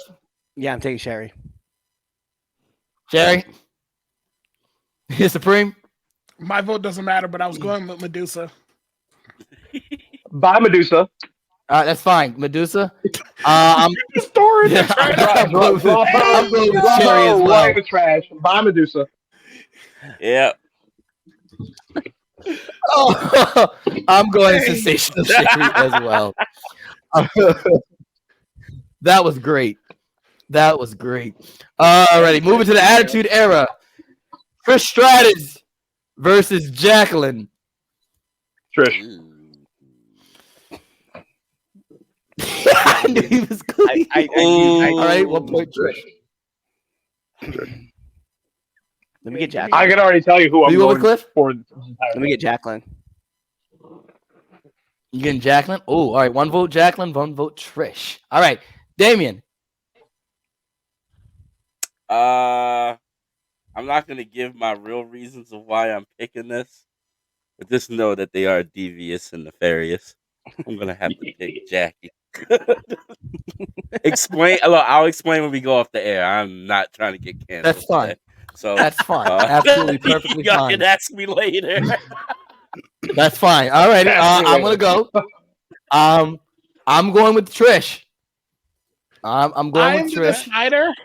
Yes, you're yeah. The great part about it is I'm so happy because I'm picking Jacqueline. 100%. Oh. 100%. Jacqueline transcended Black women wrestling. I love Trish Stratus. I love Stratusfaction. Absolutely not. I would have picked Lita over Trish Stratus, by the way. And that's saying that. I liked you. I liked you. It's okay. I don't even like me, so join the company. I liked you. I don't know what happened. Look, another person for the ops. Hold on, let me put that in my wallet real quick. Chink. Well, Jacqueline moves on. Wow. I'm out of the tournament now. Like, I was Trish was gonna win it for the whole thing for me. I'm out. Yeah, I was sitting there looking. I'm like, yo. I was like, a lot of people are gonna be watching this back, and they're gonna be like, "Hey, yo, they just knocked Trish out of this tournament." I'm out. Sure And just know that it wasn't my doing. I didn't want this. I was gonna have Trish go all the way. So yeah, don't be mad at me. If I got another chance, I'd do it again. You evil. Oh my! Moving on to the Divas Knockout section in the Elite Eight, we got Mickie James versus Gail Kim. Speed round this. Supreme, who you got?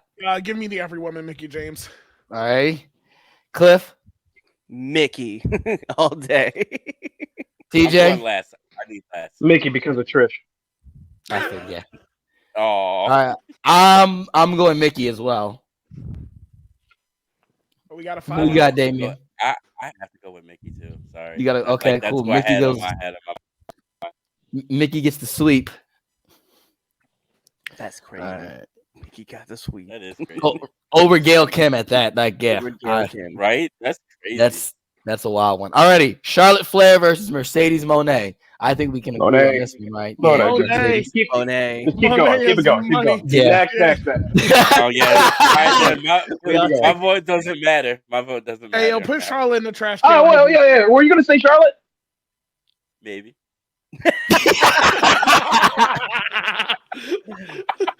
It was 4-1. Just spiteful. Right. Just spiteful. Just for nefarious reasons.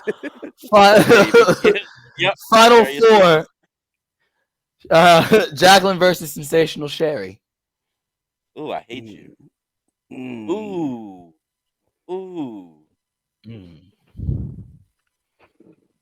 Fuck, I'm so glad. Hey, yo, let me get Jackie.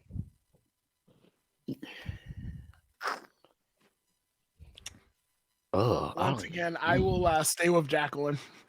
Transcended wrestling for women's wrestling for an entire race for me. Like that's something that's I will have to graft onto. Sensational Sherry, I've been the biggest op in the tournament so far because I've not given them a single vote at all, and every single round they were in. I'm going last, by the way. Let me go last. Great everything, but yeah. Damien, what you got?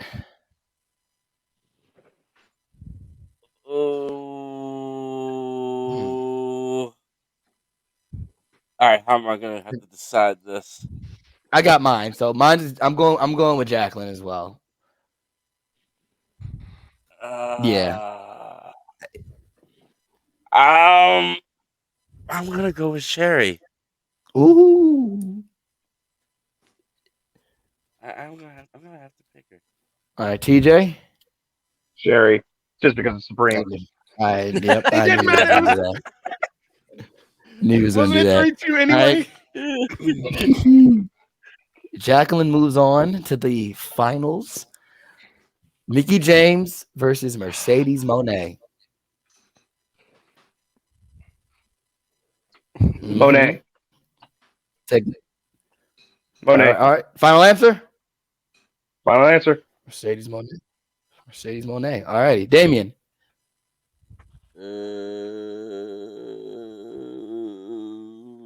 Give me Mercedes. Mercedes Moné. Supreme?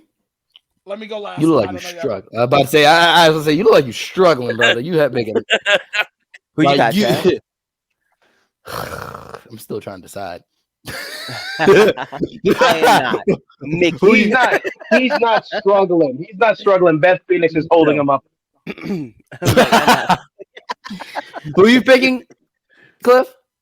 Mickie. Okay. I've not backed away from my statement of what I said. Okay. You going last, Supreme? Oh man, that makes me make a decision. All right. No, he knows. He'll be spiteful, and that's what he's gonna do. Bet. I'm gonna go Mercedes. Okay. Your vote don't matter. Go on. All right, we're done. I was actually gonna pick Mickie James, and that's the astounding part. No, you saw how hard I've been riding for Sasha. Which Black women wrestlers, black women wrestlers, the whole way through until it mattered. Until it mattered. Until it mattered. The thing is, the reason why I picked Mickey, for the only reason is another major company's champion and one of the biggest companies of all time. That is something that's never happened.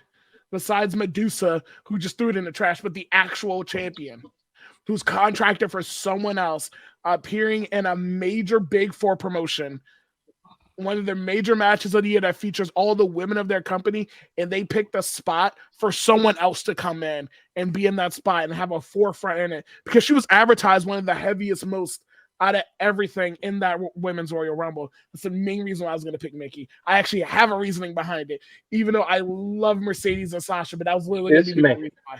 This man, for the entire tournament, has been touting black women wrestling and breaking ground and all of it. All of it. And he said, I will not be moved on this. How's this man? And he was moved. He was moved. He got moved. Real. Very radicalized, this man. Yo, what did I do to you? Yo, you okay? Everything good at home? I don't know what I did. Black women wrestling all the way up until it mattered. Hey, retract every statement you've made. No. The worst part about it, if it was Mickey James versus Jacqueline, or Mickey James versus Monet versus Jacqueline, I'm picking Jacqueline no matter what. Well, that's what the final. You don't have a choice. It's Jacqueline versus Mercedes. I was picking her no matter what. All right, well, I guess black women wrestling all the way through. So yeah, black women. This man has a price. So here we go. Final two, greatest women's wrestler of all time. Jacqueline versus Mercedes Moné. Who are we picking? I already said my vote. I'm like, it was Jacqueline versus whoever Jacqueline's beating from the last round. Whoever Jacqueline's beating. So I'm picking Jacqueline. Wait. Now he's back. He's back to black women's wrestling because now he doesn't have a choice. He doesn't have a choice now. Do you want me? There is no choice. Hey, I gave you reasoning. You just mad because Trish Stratus is gone. Beth Phoenix is frowning right now. Hey. that's almost. Oh wait, nope, I can't say that on air. Anyway. All right. So what about Jacqueline? All righty, Cliff. Oh, let me get so. I'll put it this way. This is the way I made my decision, right? And everybody was right? Jackie came out. Jacqueline, like she laid the foundation for what would be the future of black women in wrestling. But I feel like Mercedes Moné took that and elevated it to another level. And there's one thing that Jacqueline will never be that Mercedes was, and that is outside of just Actually, I'm just gonna say she's a Mandalorian. So I'm gonna take Mercedes Moné because hey, Supreme, this is the way. Yeah. What are you, some Ugandan knuckles saying this is the way? I'm a Mandalorian Ugandan knuckles. This is the way. It's okay. Trish Stratus was eliminated earlier. You can be mad anyway. Okay. Let's see how the rest of this tournament goes. Mercedes Moné. Either way, I win. The two black. Do you win? Yeah. Do you win? You betrayed your beliefs. You betrayed your beliefs. A black person wins, and I piss someone off, and I am in a great mood. I'm gonna take this mood later, and I'm gonna go to the casino and gamble. And I'm no. Go back to the gym and start curling 400 pounds. Get a few more numbers, thank Beth Phoenix, and get the hell up out of here. That's what you do. It's okay, yo. Be mad. You wish you could lift heavy things like I can and pull the women that I pull. Anyway, as we were going, but not Beth. But she's married to a person with money. I'm not fighting that. Edge stole. But he can't lift. But he can't lift that wallet. Can he? Stole a woman from someone while on TV with someone. I ain't fighting him. There's a couple people I won't fight. I'm not fighting Bianca Belair. I'm not fighting Edge over somebody. And you're not fighting for black women wrestlers. I just voted for I swear. I'm about to be. You thinking Chaz is an op? I'm about to be your biggest op at the end of this. Good. Excellent. Good. Yeah, Darth Holiday. You about to take a permanent holiday when I'm done. Darth Holiday, Sith Lord on the bottom of that. All right, Sith Lord, you about to go falling off the edge like Palpatine. Anyway, Anyway, and he survived. I was about to say he definitely survived that. No, that's fine. He can survive. I'm still gonna curb stomp your head in. Anyway, Hey, Damien, pick your vote. Hey, Damien, pick your person. Pick your vote. All right, so This is why I'm not main allowed event on here. WrestleMania. That's my pick. She main evented WrestleMania. Jacqueline didn't get a chance to do that. I'm gonna have to pick Mercedes. Yeah, I'm going the same thing. Like main event at WrestleMania, Mercedes. Is a I sweet. didn't expect her to win this. It's I not a did sweep. not No, expect that's a her to 4-1. win Yeah, this. you're right. It's 4-1. My fault. So Mercedes Moné on the 500th episode Superpod is our greatest women's wrestler of all time. If you don't agree with that, then who cares? This is just our random tournament that we did for fun. Do one yourself. Because exactly. Because Do one yourself. Because Supreme knows is actually Charlotte Flair.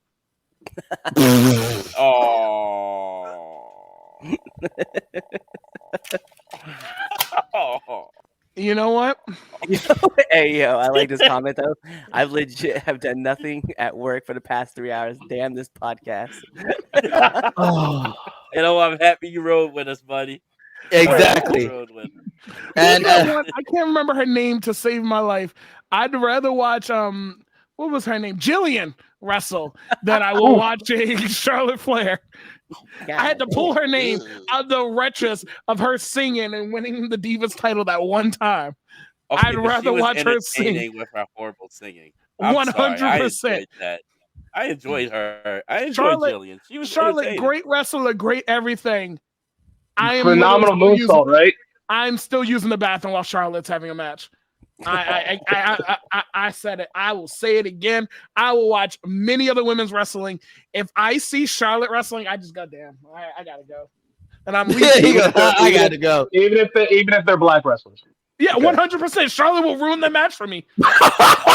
Damn. Oh my God. All right. His love for black women's wrestling does not outweigh his hate for Charlotte Flair. You know how much Charlotte has caused me mental strife watching her do moonsaults? That sounds like a personal problem. That sounds like a personal issue. I would walk up to Charlotte like, great, phenomenal. I just don't like you. Like, it's fine. Like, I just don't like you. You are like a great wrestler. You've done everything you can do. I personally cannot stand you. Anyway. All right, well, this is the part where Chaz puts over everybody else, so hold up. I would never put over Charlotte Flair. Who won the Dumbass of the Week award, or who did they think? Supreme. Like I said, I'm sticking. DJ over there. Wow. All right. Okay. So I'm sticking with. I'm sticking with Tony. Tony Khan still gets it. That's my choice. Here we go. That's who I'm.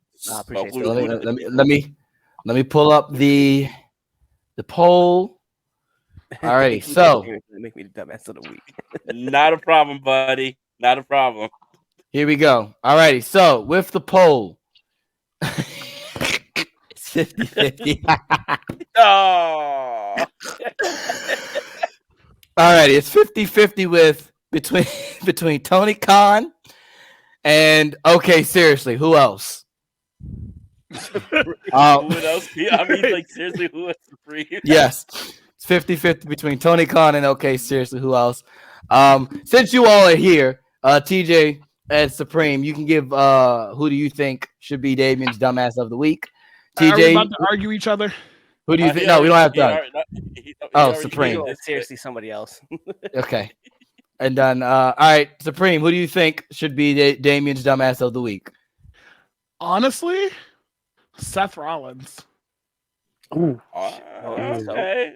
I'm gonna change my answer. Hold on. I really do not like the fact that we saw that vitriol from a fan perspective and not on camera at the time, because that's something, if it's a work, should have been saved for something that we can publicly see on TV versus finding it on Twitter. Okay. I've never been the biggest Seth Rollins fan, but my man was looking like 97 Shawn Michaels in that moment, right? And he kind of got a few points with me. But could you imagine, like if they were not there to actually like hold him back, like the amount of like, do you remember when Seth got assaulted on the ramp? If that would have happened, that would have been the greatest ending to Survivor Series to me. It would have been Chicago would have been on fire. And they would have. Chicago would have probably some of them would have jumped that. They would have been an all-out brawl. They should have let Seth run up there and just do whatever. Like it's rumored that they knew that they were going to be there. Why not pay it off? Like that should have been a huge payoff at the end of that show. They already lost their rub from winning with him coming out. Why not bring the rub back to your world heavyweight champion?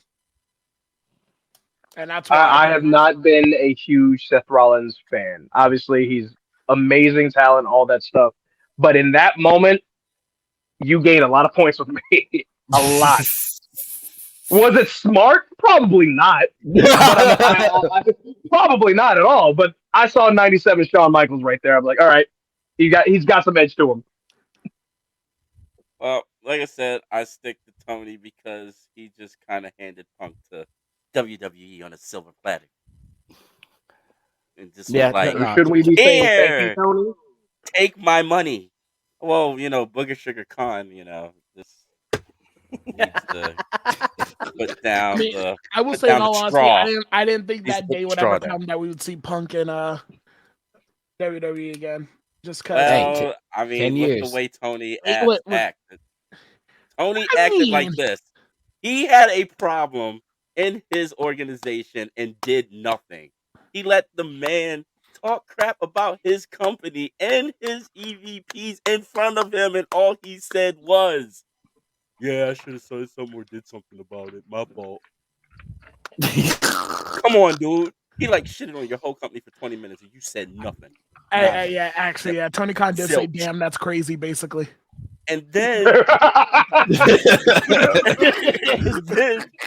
then it happens again. And you still didn't nip it in the bud. You knew that this man was going to come back and pass Punk. And you didn't keep them separated? Nope. You sat there and watched it all go down. If I was Punk, I'm trying to tell you, Tony would have been getting, punched in the face. I wouldn't even went after Jungle Boy. I would have hit Tony because you should have ended this before it got this far. In all honesty, how hard is it to keep people separated? It ain't. It isn't hard to keep people separated. It also isn't hard to keep someone under contract and just pay them to sit there. We've seen it time and time again. If you have money to throw around, instead of letting it go to your biggest ops, you just pay it and just pay the troll toll at that point. Oh no! Tony was afraid for his life. I'm not afraid for my life. You know what? I helped to defend me. It's called a gun. Anyway, could you? All right. We've got to the part of the show where I got to go. Hands. What about hands? Hands work too. Hands do work too. But the minute you see armed security there, it's done. Am I wrong? I guess that's also what grind my gear. It's Tony. There you go. I just went on that little rant. Tony's a fucking dumb. All right, cool. Then so Tony grinds your gears as well. Gotcha. He always does that though. He always does that. Him and Jericho. Always. Him and Jericho are here too. Oh, Jericho! I can't stand Jericho They are the anymore. pain of my existence. Please don't get Damien started on Jericho. Please don't. We don't have to. Did this man say stub your toe? Yep. Yes, stub your toe off my TV. Yo, if Jericho can take a permanent cruise, I'm cool with it. His song, great. Him, I don't care anymore. I want him just to go back on tour. So you're gonna tell Chaz, "Hey, yo, Chaz, take it home." Oh, my bad. All right, all righty, folks. Number one, thank you. Thank you for Chad. Love you too, buddy. Love you too. Before I wrap this up, I want to give big shout outs, big thank you to Supreme and TJ for being on the show. You two are legitimately unofficial members of this show. a lot of great moments over the past 500 episodes has come from when you two have been on the show. My Tamina rant being one of them. Thank you, Supreme. And then TJ just being TJ. So thank you. Shout out to you guys. Thank you for being a part of this journey with us. 500 episodes is a lot. And it's crazy to think that we legitimately made it here. A lot of podcasts don't make it past 10 episodes, let alone one. So definitely, I appreciate you guys. Thank you so much. The 3 Count podcast itself, we appreciate you and thank you. As you can see, all of your wonderful fans, they appreciate you as well. They want me to sign TJ. I don't have no. I'm sign guy, TJ. Oh, you're signed. Yeah, you read that sign guy. wrong. I totally read that wrong. I thought you said sign that guy TJ. Yeah, I can't read. English comprehension is not good for you, Chaz. Anyway. No, never that. I was good at science. Well, I was. I mean, you know what? You could have been right, but judging by physics and your ability to measure out a punch, TJ would disagree. So if you made it to the end of this show, my PlayStation users, you get a trophy. My Xbox users, you get an achievement, and my PC users, you get a virus. Thank you so very much. I'm surprised I haven't got us canceled yet. We're gonna be honest. Let's keep this a stack. Look, you're right, because we should have got canceled for like at least half the things you say on every show. This is actually the most tame you've ever been, and it's low key scary. I can only imagine what you're gonna do next week. Came back. That's true. So thank you so much for checking out the 500 episode Super Pod of Chaz and Friends. I'm the Don, Chaz Evans, here with Red Dog, here with the super villain himself, Damien Fatale, Supreme, TJ Sykes. Thank you to all of our listeners who've listened to us all over 500 episodes. Thank you, because we really wouldn't be here without you guys. A lot of you have been with us to the very beginning, and you come and you chit chat with us every week for the past almost 4 years now. So thank you. We'll be